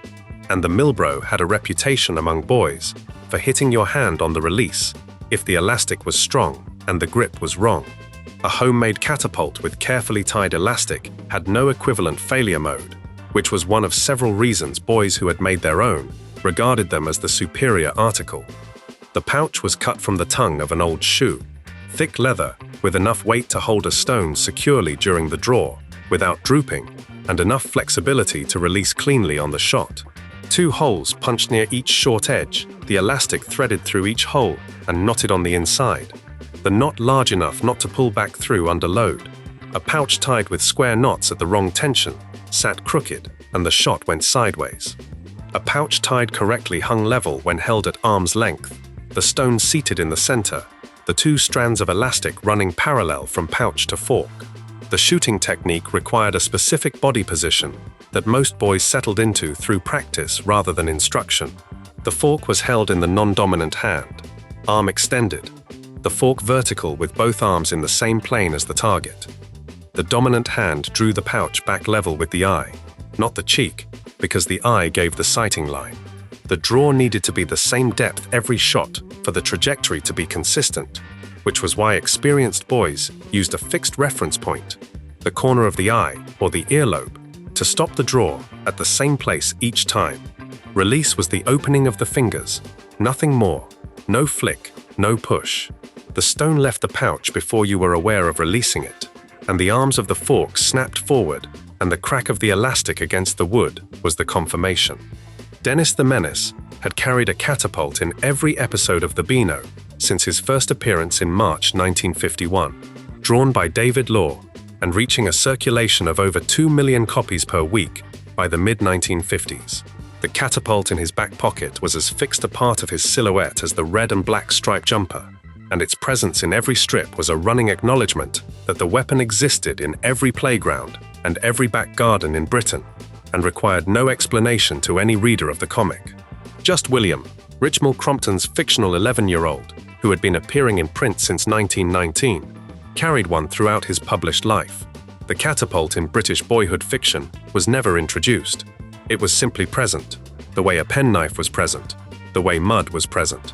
Before we move on, if you're enjoying this analysis, please consider subscribing. It helps the channel tremendously. That catapult went into your back pocket and stayed there for most of the summer, ready without needing to be thought about.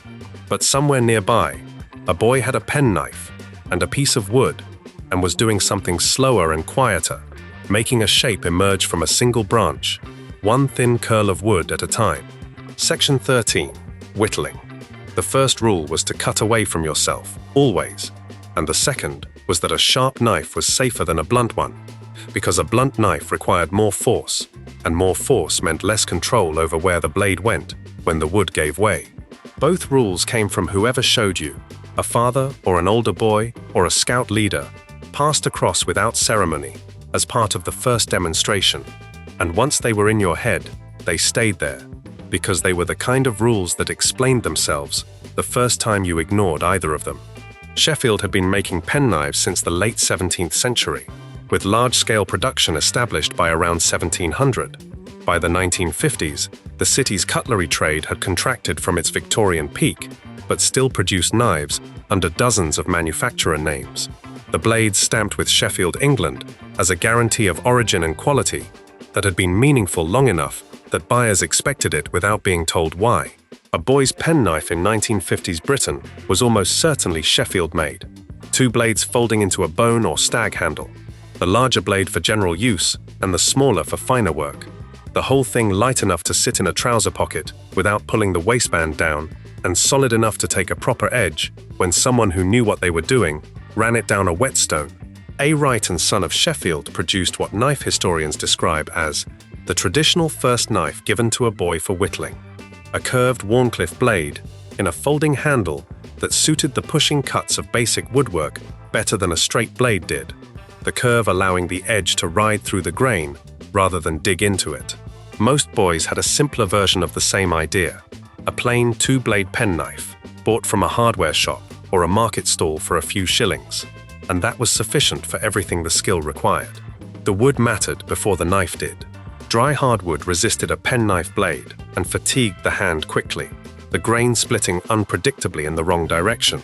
Green wood, recently cut, worked with the knife rather than against it, the cells still holding moisture, and the fibers giving way cleanly in either direction across the grain.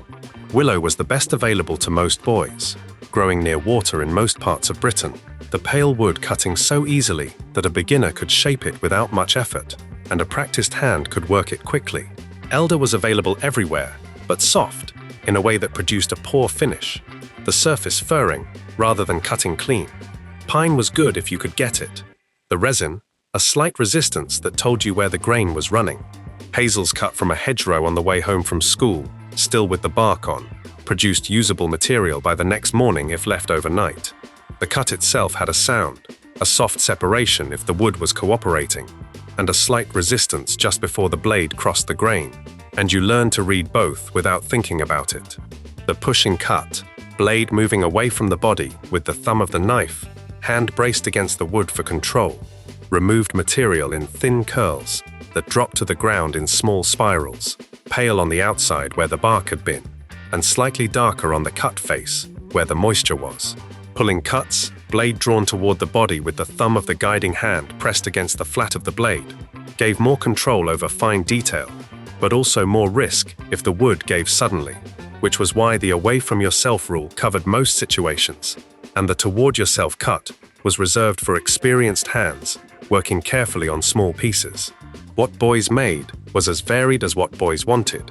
Walking sticks were the standard beginning, a hazel or ash rod stripped of bark and carved smooth and rounded at the top, simple enough to finish in a single afternoon, and useful enough to carry without embarrassment. Boats followed, the hull shape roughed out first, with long diagonal cuts that established the line of the keel and the rise of the bows, then refined with shorter strokes across the grain to round the bottom. A boat that floated correctly when launched in a puddle or a stream was proof that the shape was close enough to right, and a boat that sat nose down had too much wood at the bow and needed more taken off. Whistles required drilling a hole through the center of a green elder stem, which produced its own ready-made tube, then shaping the mouthpiece and cutting the windway with the smaller blade. And a whistle that actually produced a note rather than a breathy nothing was a result that separated boys who had made several from boys who were making their first. Swords and daggers were the simplest project, and the first one attempted by most boys. A flat blade shape roughed out quickly and sharpened to a point that was not actually sharp. And the sword was the thing that taught you how grain direction worked before you were old enough to care about it technically, because a sword carved with the grain running lengthways was strong, and one carved across the grain snapped at the first impact against anything harder than air. By the late 1950s, schools had not yet begun restricting penknives in the way later decades would.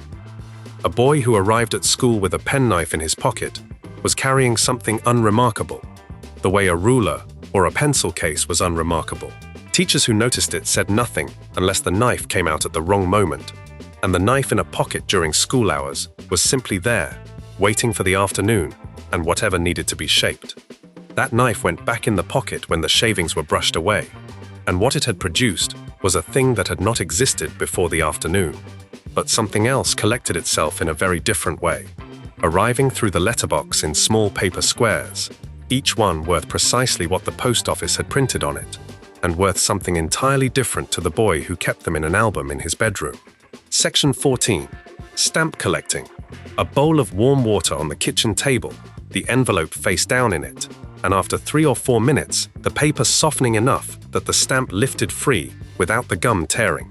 You could feel when it was ready, because the corner of the stamp would begin to curl away from the envelope on its own. And that was the moment to slide a thumbnail under the edge and let the stamp float off into the water rather than pulling it, which left a strip of envelope paper stuck to the back and ruined the thing. The stamp then went onto a sheet of blotting paper to dry flat, face up, waited at the corners with whatever was at hand to stop it curling again as the moisture left it. When it was dry, it was ready to handle, and handling meant tweezers, not fingers, because the grease from fingers left an invisible transfer on the gum side that a knowledgeable dealer would spot immediately, and that permanently reduced the stamp's condition from fine to merely good.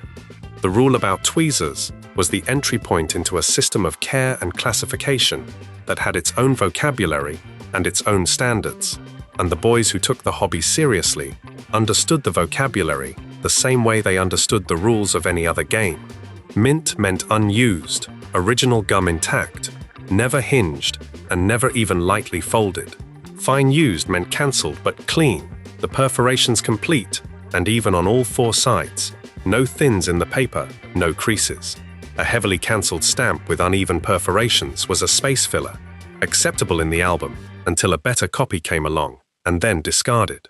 The condition hierarchy existed because condition determined value, and value was established by a single authority that every British collector of any seriousness consulted, the Stanley Gibbons Catalogue, first published as a penny price list in Plymouth in 1856, expanded over the following decades into the comprehensive annual volume that sat on the shelves of stamp dealers and serious collectors across the country and was known in the trade as the Stamp Collector's Bible. Stanley Gibbons held the royal warrant first granted by King George V in 1914, which in the social hierarchy of British commerce was the equivalent of the sport's highest endorsement. A stamp's Stanley Gibbons number was its identity, a reference that any collector could use to establish exactly which issue was being discussed, in which year, from which territory. The popularity of collecting stamps peaked in Britain in the 1950s, a convergence of factors that would not last. The British Empire was still large enough that the postage stamps bearing the monarch's portrait covered territories from the Caribbean to the Pacific, from East Africa to the Indian subcontinent, each with its own design traditions and printing peculiarities and rarity variations. A boy collecting British Commonwealth stamps in 1953 was collecting geography in a direct sense, the territories represented in his album, mapping the reach of an empire that his parents and grandparents had grown up considering permanent. The coronation issue of that year produced stamps from across the Commonwealth, each territory's design a variation on the same central motif, and the complete set occupied several pages of even a modest album. Completing it required either money or correspondence with collectors in other countries, and the correspondence itself was part of the hobby. Letters going out to addresses sourced from philatelic magazines, and coming back with small paper packets of stamps from places the sender had not yet visited. The penny black, issued by Britain in May 1840 as the world's first adhesive postage stamp, was the foundation stone of the entire philatelic edifice. Its design, a profile of the young Queen Victoria engraved by Charles and Frederick Heath from a medal by William Wyon, had established the convention that British stamps would carry the monarch's portrait without ever naming the country, because Britain had invented the thing and needed no label. Every other nation on Earth identified itself on its own stamps. British stamps did not and never have. A 1950s boy who understood this held a piece of postal history that was genuinely unusual. The stamps of the country that had originated the form, carrying their own particular silence, where every other country announced itself. Stamp packet deals were the entry point for boys without money for individual items. A glassine packet of 100 mixed world stamps, purchased for a shilling or two from a post office or a newsagent or a Stanley Gibbons branch, contained stamps from a dozen countries in no particular order, most of them common, some of them duplicates, occasionally one of them worth considerably more than the price of the packet. Sorting those 100 stamps was an afternoon's work. The Stanley Gibbons catalogue opened to the relevant country pages, each stamp located by its design and year and catalogue number, its condition assessed against the grading descriptions, its value noted. Most would value at a penny or less, a few would value at sixpence.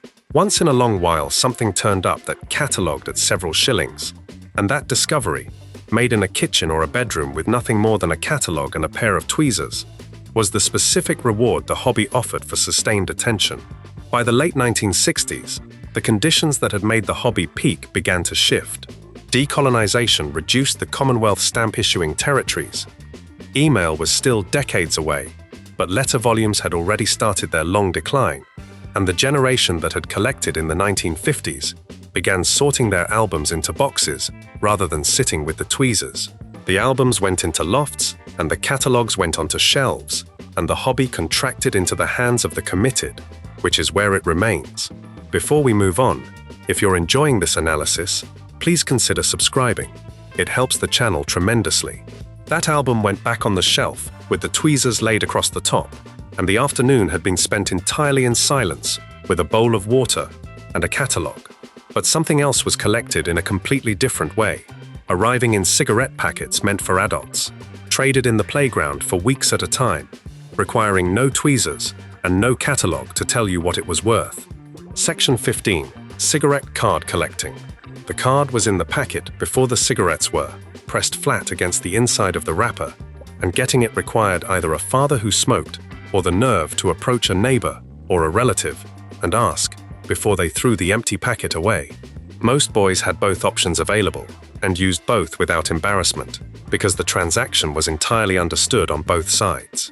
A man who smoked in the 1950s had almost certainly collected cigarette cards himself as a boy, and handing the card over to a child who wanted it was simply what you did with it. The card itself was 2.5 inches by 1 3/8 of an inch, the front carrying a color illustration of whatever the set's subject was, the back carrying a numbered description in small print that gave you the information the front image had introduced. A set of 50 cards on a single theme, complete and in order in the album the manufacturer had provided for the purpose, was a small illustrated encyclopedia on that subject. And it was the encyclopedia that most boys in the first half of the 20th century had access to, before public libraries became something they used regularly. W.D. and H.O. Wills of Bristol became the first British cigarette manufacturer to include cards in their packets in 1888, initially as cardboard stiffeners to protect the cigarettes from being crushed, then quickly as a deliberate marketing strategy, once it became clear that boys were approaching smokers to collect them, and that the collecting drove brand loyalty in the adults those boys lived with. Their first general interest, set in 1895, titled Ships and Soldiers, established the format that would run for the next 4 decades. Themed sets of 25 or 50 cards, color lithograph illustration on the front, explanatory text on the back, a matching album available separately so collectors could mount the complete set with the cards in their numbered positions. John Player and Sons of Nottingham issued rival sets from around 1900, their Cricketers series starting in 1909 and continuing through subsequent editions, the Footballers and Racing Drivers, and Aircraft and Wild Animals and Film Stars sets multiplying across both manufacturers and their competitors through the 1920s and 1930s, until the golden age of the cigarette card represented several thousand distinct sets, covering almost every subject a boy might want to know about. Arnold Bennett, writing in this period, observed that some boys would grow up with cigarette cards as their sole education, and a writer on the same subject called the cards the working man's encyclopedia for the same reason. In September 1939, paper and printing materials were redirected to the war effort, and every British tobacco manufacturer ceased issuing cards simultaneously. Production never meaningfully resumed. The high cost of materials after the war, combined with a shift in advertising methods, meant that the cigarette card as a mass phenomenon was over by the time a boy in the 1950s was old enough to want one. What he was collecting, if he collected pre-war cigarette cards, was therefore something already historical, a relic of his father's childhood, rather than a product of his own, sourced from the drawers and boxes where adults kept things without knowing quite why they kept them. A tin in a kitchen drawer might hold 23 cards from a Wills set of 50 featuring British birds, incomplete but still organized, still in order as far as they went, surrendered to a boy who asked with enough persistence. The Brooke Bond Tea Company changed this in 1954 by doing what the tobacco companies had stopped doing 15 years earlier. Packets of Brooke Bond tea began including cards in that year, sets of 50, illustrated by artists of genuine quality, the first series covering British wild animals, and drawn in part by Charles Tunnicliffe, one of the foremost British wildlife illustrators of the century. The tea card was identical in format and purpose to the cigarette card, but arrived through a respectable domestic product, which meant that completing a set required persuading the household to buy a specific brand of tea rather than relying on adult smokers. That shift in supply chain was its own kind of change. The boy was now part of the household's consumption decision in a way he had not been when the cards came from cigarette packets. He had leverage. Playground trading was where individual cards became currency. A duplicate was a card you could afford to gamble with, and the game of flicking settled the question of who owned what in disputed cases. 2 players stood a fixed distance from a wall and flicked their cards toward it, the card that landed closest to the wall winning both. The technique for flicking varied by region and by boy. Some held the card between thumb and forefinger and released it flat. Some bent it slightly to produce backspin. Some aimed for the base of the wall and relied on the rebound to carry the card forward. A boy who had practiced consistently could produce a reliable result from distances that defeated casual players, and the duplicate cards he accumulated through playground flicking were then traded for the missing numbers in the sets he was trying to complete. Completing a set was the whole argument. 23 cards from a set of 50 was a collection. 49 was a frustration. 50 was finished, and finished meant the album could be closed and put on the shelf, and the next set begun. Boys who understood this never threw away a duplicate without checking that the person they offered it to actually needed it, because a duplicate in the right hands converted into a card you needed in return, and that exchange was the specific economy the cards had always been designed to produce. That album went on the shelf complete, and the next set was already being gathered, before the first was fully dry on its hinges. But out in the back alley, or on the strip of pavement beyond the garden gate, something much larger and much louder was being assembled from pram wheels and a plank of wood, something that went downhill at whatever speed gravity decided was appropriate. Section 16. Bogie building.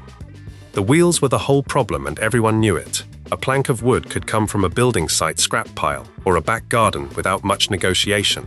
A length of rope was in every garden shed. Nails and a hammer were household items.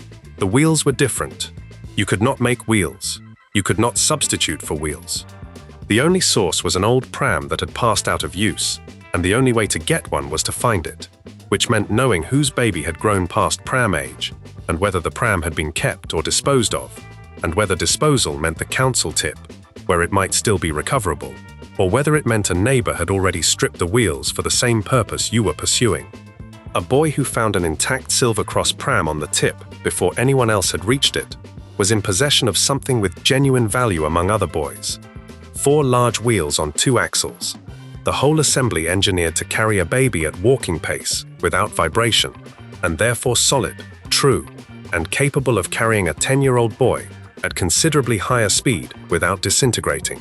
Silver Cross prams, made in Guiseley in Yorkshire since 1877, were the standard large coach-built pram of the British post-war period, the bodied perambulator on a sprung undercarriage that sat outside shops and in parks through the 1950s, in numbers reflecting the decade's high birth rate. Their wheels were large enough in diameter to roll over road imperfections without stopping, their axles steel and straight, their bearings smooth. A bogie built on Silver Cross wheels rode differently from one built on the smaller wheels of a pushchair, lower and faster, and less prone to wobbling on uneven ground. Boys who understood this distinction had made more than one bogie and knew from experience what the chassis determined before you had even chosen a hill. Construction began with the long plank, the body the rider sat on, typically 3 or 4 feet of timber, wide enough for a boy's width and thick enough not to flex under his weight. 2 shorter crosspieces formed the axle mounts, the rear one fixed permanently to the long plank, with nails driven through from above, the front one connected by a single bolt through its center and through the front of the long plank, so that the front axle could pivot left and right around that bolt. The bolt was the steering mechanism and needed to be tight enough that the front axle moved deliberately rather than flopping, but loose enough that the rope could turn it without jamming. The rope tied at each end of the front axle ran back to the rider, one length in each hand, and pulling left turned the front wheels left, and pulling right turned them right, with feet pressed against the outer surface of the front wheels as a secondary steering input when the rope was not enough. What the name was depended on where you were from. The Northeast called it a bogie, Scotland called it a carty, Wales called it a gambo, Yorkshire called it a hurry cart, South London called it a boxy, Kent and Sussex called it a go-kart. The Washington History Society in County Durham documented the local construction in detail, noting that boys were always on the lookout for any wheels with an axle, which was the most precise possible summary of the activity's central preoccupation. The hill was as important as the construction. A good hill for bogie riding had 3 qualities: a gradient steep enough to produce real speed without pedaling, a surface smooth enough that the wheels ran without juddering, and a flat section at the bottom where speed could bleed off naturally without requiring active stopping. The stopping problem was significant because most bogies had no brakes. Dragging your feet against the road surface was the standard method and wore through shoe leather at a rate that parents noticed and commented on. Some builders attached a stick at an angle that could be pressed against a rear wheel to create friction, which worked until the stick wore down or snapped. A properly conceived bogie was designed for a specific hill whose bottom section you had surveyed before the first run, because the alternative was finding the inadequacy of your stopping method against a wall, a parked car, or the garden fence of a house, whose occupant then appeared at the front door. Building was almost never solitary. A bogie required more hands than one boy had for holding planks in position while nails were driven, for carrying it from the workshop location to the hill, for taking turns on the hill itself. Groups of 3 or 4 boys working on a single machine across a Saturday morning produced something that belonged collectively to all of them, and the queue for turns on the hill was managed by the same informal understanding that governed every other shared resource in that world. The boy who had contributed the wheels had standing in that queue that the boy who had contributed a plank did not, and everybody understood this without it being stated. By the end of the 1950s, pram design was moving toward lighter, folding pushchairs that produced smaller wheels, unsuitable for the purpose, and the large sprung perambulators were becoming less common. Roads were carrying more traffic. The specific combination of available hardware, accessible hills and streets, quiet enough to use without risk, that had made bogies a feature of British boyhood, narrowed year by year until the activity moved from common to occasional and then to memory. Before we move on, if you're enjoying this analysis, please consider subscribing. It helps the channel tremendously.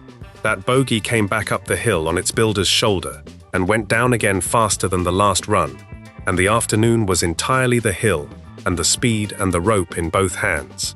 But when the weather turned properly warm, there was somewhere else entirely, a rectangle of cold water at the edge of every town that pulled boys toward it from the first morning the temperature climbed high enough. Section 17.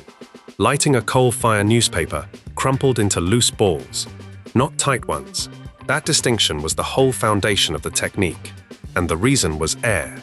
A tightly compressed ball of newspaper burned slowly and without enough heat to ignite kindling, while a loosely crumpled piece had enough space inside it to draw oxygen through the paper as it burned and produce the sharp, rapid flame that kindling needed in the first 15 seconds. You laid the loose paper balls in the grate first, 3 or 4 of them across the ashpan, not packed together, but touching at points. Then arranged the kindling over them in a rough grid, each small piece resting on the ones below it, with gaps between for air to move through. The coal went on last, a cautious layer of smaller pieces only, because large lumps placed before the kindling had done its work, sat on top of the burning wood like a lid and suffocated everything beneath. The match went to the paper at the lowest reachable point, and if the grate had been properly cleared, and the flue above it was open, and the kindling was dry, the paper caught immediately, and the kindling caught within a minute, and the whole structure had enough heat going through it by then that the coal on top began to color at its edges and release its first thin smoke into the room if the drawer was not yet established. Clearing the grate came before any of this and could not be skipped. A grate choked with ash from the previous fire had no room for air to move beneath the burning material, and air coming from underneath was what made coal burn rather than simply smolder. The ashpan below the grate had to be drawn out and emptied, usually into a metal bucket kept alongside the fireplace for exactly this purpose. And even then, the space below the grate needed sweeping free of the fine dust that escaped around the pan edges, which created its own brief cloud that settled across the hearth and on the nearest furniture, and which everyone in the household understood was an unavoidable consequence of heating the room this way. Coal came from the bunker in the back garden, a brick or concrete structure filled by the merchant's delivery. The coal tipped from hundredweight sacks directly into the bunker with a sound like gravel falling into a skip. A family that burned coal steadily through a British winter bought it by the ton, the merchant coming 2 or 3 times a season with his open lorry and his hemp sacks, each bag carried on his shoulder from the lorry round the side of the house to the bunker. The coal itself was black and dusty and left marks on everything it touched, and filling the coal scuttle from the bunker on a cold morning was the part of the job that delivered coal dust to the hands and the front of whatever you were wearing, and the walk back to the fireplace with the scuttle produced a light trail of black dust across the kitchen floor that required sweeping after every trip. The drawer was what turned a struggling fire into a working one, a sheet of newspaper held across the full opening of the fireplace, edges tucked against the surround so no air could get in around them, created a sealed space above the nascent fire and forced all the available draft up through the grate from below, pulling the flame upward and accelerating the whole combustion process. You could hear the difference immediately. A fire drawing correctly produced a low, steady roar from behind the paper, deepening as the draft increased, the paper itself beginning to bow inward toward the fire as the pressure differential grew. The danger was that the paper could be pulled in and up the chimney, if the draft became strong before you were ready, or could simply catch fire and send burning fragments into the room. And both of these things happened regularly to people who held the paper too close or held it too long. A father recalled in a personal account from the 1960s, remembering his chimney catching fire after this technique was applied too enthusiastically. The soot deposits in the flue, igniting and burning with a sound audible from outside the house.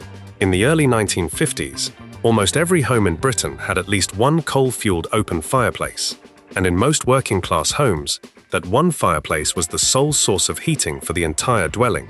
The single heated room was not a deprivation exactly, but a geography.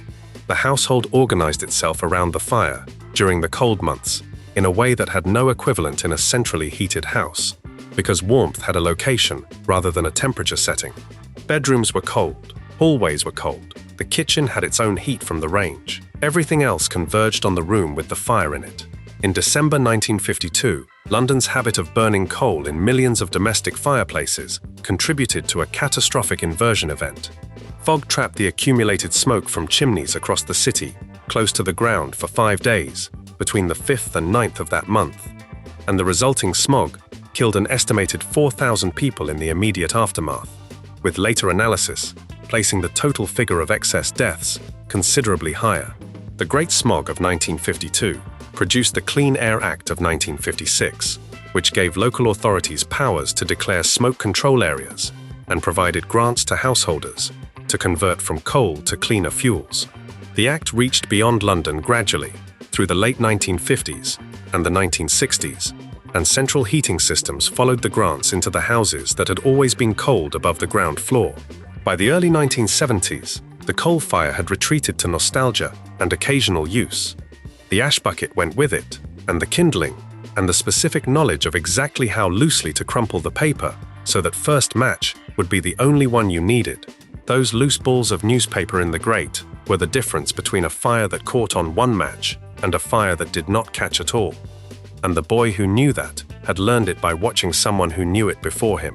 But outside the same house, in the strip of ground behind it, or the plot at the end of the road, something else was growing from the same careful attention, something slower and quieter, and equally dependent on getting the conditions right before anything happened. Section 18. Growing vegetables. The spade going into ground that had not been turned since autumn had a particular resistance. The soil compacted and cold at the surface, and you had to put your weight on the back of the blade to drive it in cleanly, rather than push with your arms alone. The correct way was to stand square to the line of the row, place the ball of your foot on the shoulder of the spade, and drop your body weight straight down, the blade going in vertically rather than at an angle, the full depth of the blade rather than half of it, because a spit dug to half depth left the lower soil undisturbed, and the roots found the barrier and turned sideways.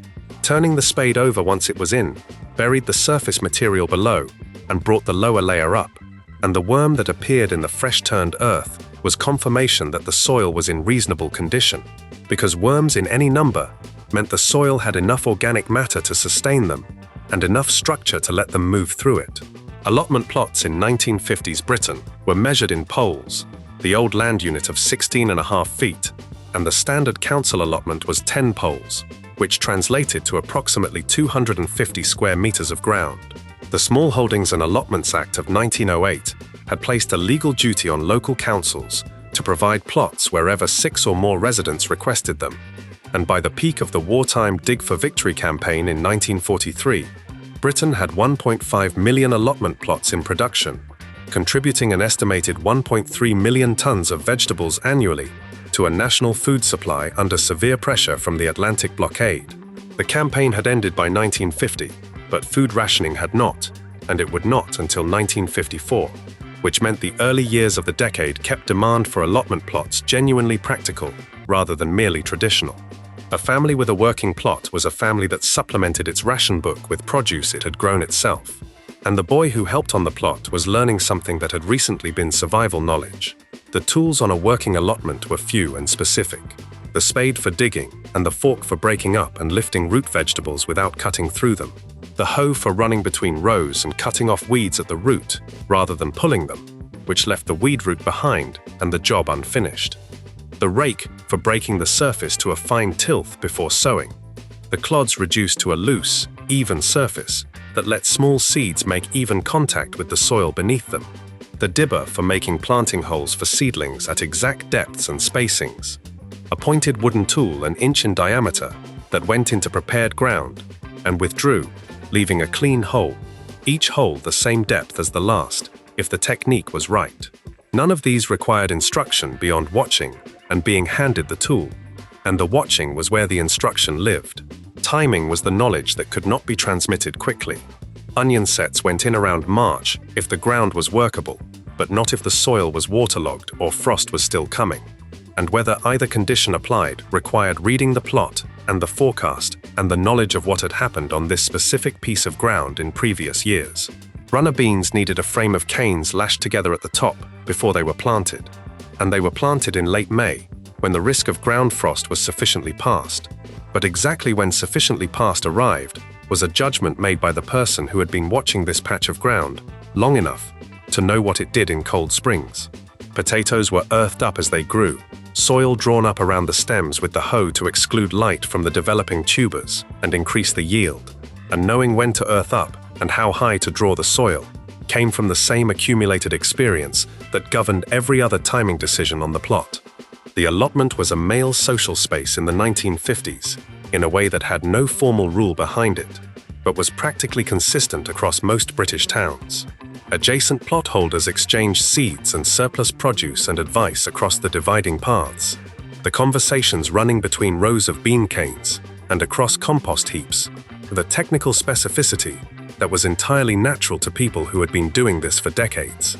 A man who had held his plot since before the war had worked the same ground for 15 years by the mid-1950s and knew it the way a working knowledge accumulates, through seasons rather than study, through failures that are remembered and successes that are repeated. The boy beside him was learning through proximity rather than instruction, absorbing the timing and the technique the same way he absorbed the knot tying or the puncture repair, by watching someone for whom the knowledge was already automatic.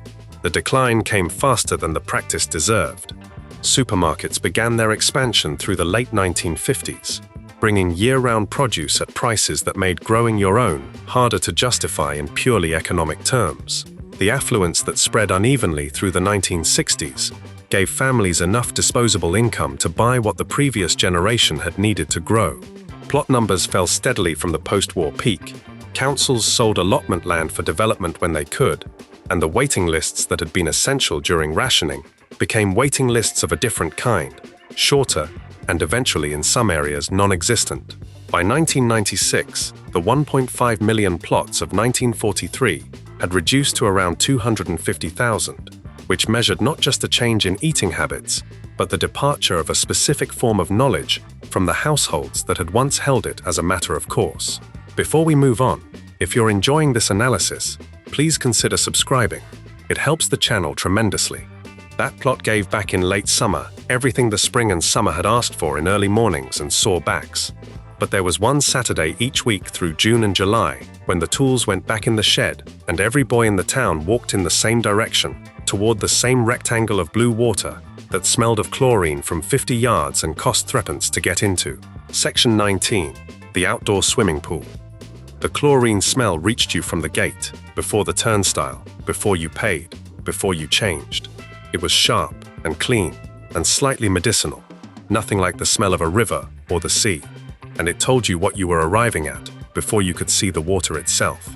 3 pennies or 6pence depending on the pool and the decade, handed through the turnstile and then the changing cubicles, narrow wooden-walled boxes with a hook for your clothes and a bench at the base, and the door with the bolt that never quite aligned properly, and the concrete floor that was always wet even in the first hour of the morning, and then the pool itself, blue and still, and reflecting the sky if the morning was early enough and nobody had broken the surface yet. Lidos were the 1930s gift to British summers. The decade saw 169 outdoor pools built across the country by local councils as part of a public works program that was simultaneously about employment, public health, and the specific civic ambition to provide accessible leisure to working people who could not afford the private indoor baths that charged more. The pools were open air by design and democratic by intention. Mixed bathing at a time when indoor pools had been gender segregated, Art Deco changing blocks and diving boards, and sun terraces where a day could be spent for the price of a few pennies. At the peak, over 300 Lidos operated across Britain. The golden age of the British Lido ran from their construction through the 1940s and into the early 1950s, when every town of any size had one, and every boy who grew up in that town learned to swim in it, or tried to. The water was cold, not river cold or sea cold, but its own specific cold, clean and flat, and unmoving at the edges, turning colder as you went deeper. Lido water was not heated in most pools through the 1950s, and on the cool mornings of an English June, or the early part of July, the surface temperature could be low enough to make the entry physically challenging, the body resisting the instruction to go in, the shock on contact reverberating up through the chest. The boys who had been coming for several summers already had a method for this. You went in fast, not slow, because the slow entry gave the cold more time to register before full immersion. Once you were under the shock, became cold, became manageable, and the first length was always faster than any subsequent length because the urgency of warming up drove the pace. Learning to swim in a Lido rather than a river or the sea meant learning in water that was too deep to stand in anywhere except the very shallow end. And the shallow end was where the small children were, and where a boy of 9 or 10 did not want to be seen for longer than was necessary. The honest learning, the part that involved actual swimming rather than touching the bottom, happened in the middle section, where the depth was 4 feet, and a short boy could just stand on his toes if he needed reassurance. The first strokes were approximate, more splashing than swimming, and the quality that determined progress was willingness to keep the face in the water, because breathing at the side rather than through the stroke was the habit that kept a swimmer slow and panicked, and went away only with repetition, and repetition in water that cold took a particular kind of commitment. Polio was in the background of Lido life in the early 1950s, in a way that shaped which boys arrived at the pool and which stayed home. The disease spread through contaminated water, and public pools were suspected as one route of transmission, without definitive evidence, but with enough parental anxiety to keep a significant proportion of children away from public swimming facilities through the first half of the decade. The injectable Salk vaccine reached Britain in 1955, and the fear retreated noticeably in the following summer season. The poolside more crowded, the cubicle queues longer, the attendant's whistle working harder than it had since before the concern began. The attendant's whistle was its own institution. No running on the poolside, no bombing in the deep end, no ducking. The rules were few and enforced by a blast of the whistle from the wooden chair at the poolside, where the attendant sat through the morning and the afternoon, and the boy who had earned a whistle blast made a calculation about whether to argue or comply that was almost always resolved in favor of compliance, because the attendant was the person who decided whether you were allowed back in.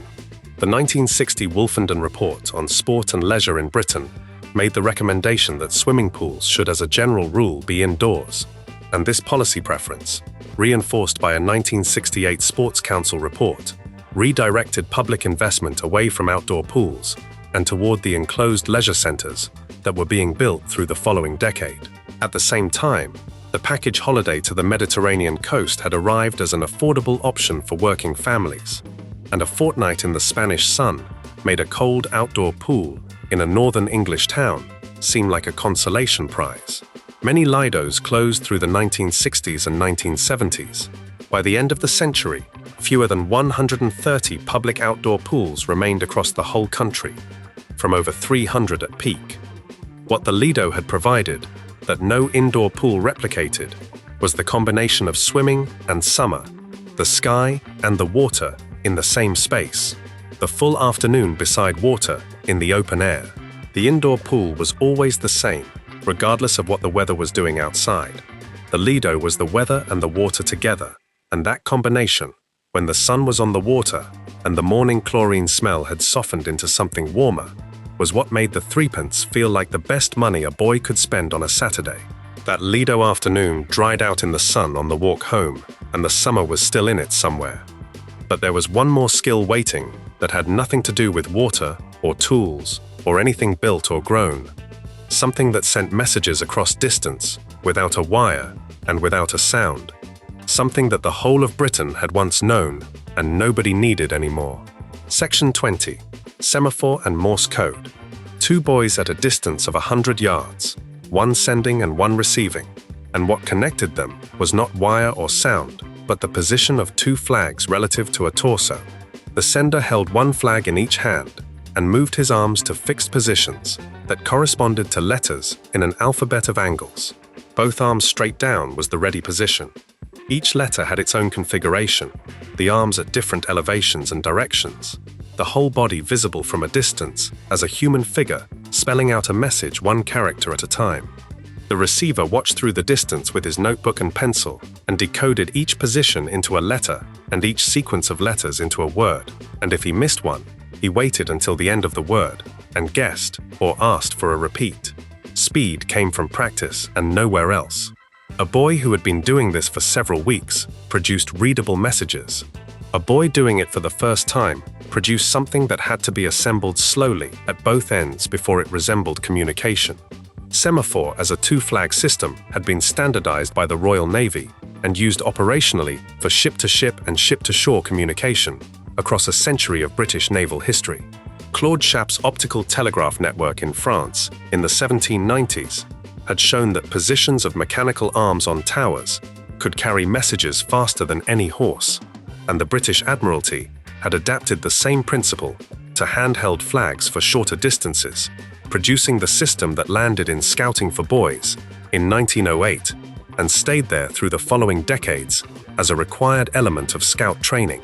A Scout who earned his second-class badge had demonstrated a working knowledge of semaphore at a minimum sending and receiving rate, and the Signaler Proficiency Badge required sending in semaphore at 35 letters per minute and receiving Morse by flag or lamp at 25 letters per minute. Standards that reflected the speed at which an operational naval signaler needed to work, and that translated into weeks of dedicated practice for a boy working toward the badge at a Thursday evening troop meeting. Morse code ran alongside semaphore in the Scout training scheme and was a different kind of knowledge. Where semaphore was visual and positional, Morse was temporal. Information encoded not in position but in duration, short pulses and long pulses, dots and dashes in sequences that represented letters, the whole alphabet, reducible to a pattern of electrical on and off states that could travel down a wire or across the air as a radio signal or blink from a torch at a distance, or knock against a wall or tap on a table.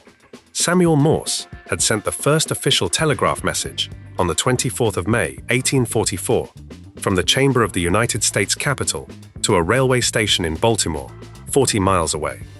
The message was a quotation from the Book of Numbers, suggested to him by a friend's daughter. What hath God wrought? The dots and dashes that carried it arrived in Baltimore before a horse would have reached the city gate.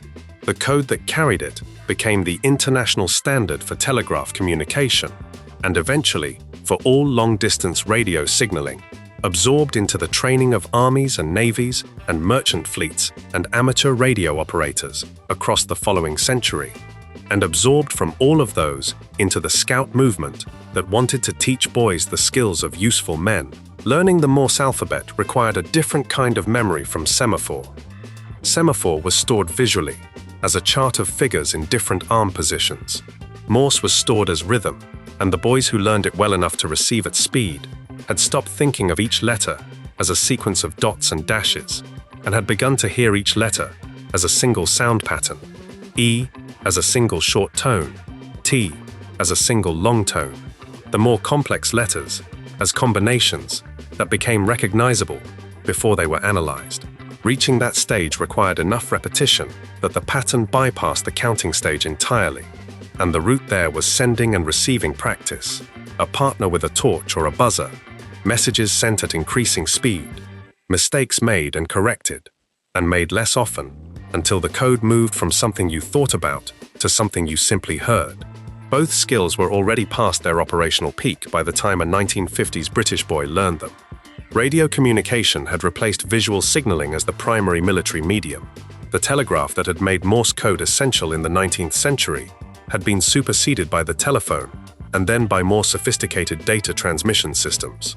International Maritime Radio Organizations agreed in 1999 to formally retire Morse code as a required skill for commercial seafarers, the last professional context in which the ability to send and receive was still tested. Semaphore survives as a recreational and training skill and nothing else. The boys who learned both in the 1950s learned them at the exact moment when they were transitioning from useful knowledge into heritage knowledge. The skills still recognizably what they had been, but no longer going anywhere in particular. What they shared with the other 19 skills on this list was that quality of being learned without formal instruction, passed from hand to hand, or demonstrated across a distance, or worked out from a chart pinned to a wall in a cold scout hut on a Thursday evening. You learned them because someone showed you, or because you needed them, or because the afternoon was available and the materials were at hand, and the knowledge, once arrived at, was yours. Every one of them lived in the hands and in the body, rather than on a page. Every one of them asked for time and returned something specific, a fire that caught, a knot that held, a bogey that went straight downhill, a float that dipped at exactly the right moment. You could still remember the sequence even now, the arms moving to the positions before you had consciously recalled what they meant, the knowledge there before you looked for it. If you enjoyed this video, make sure to subscribe. Thanks for watching, and I'll see you in the next one.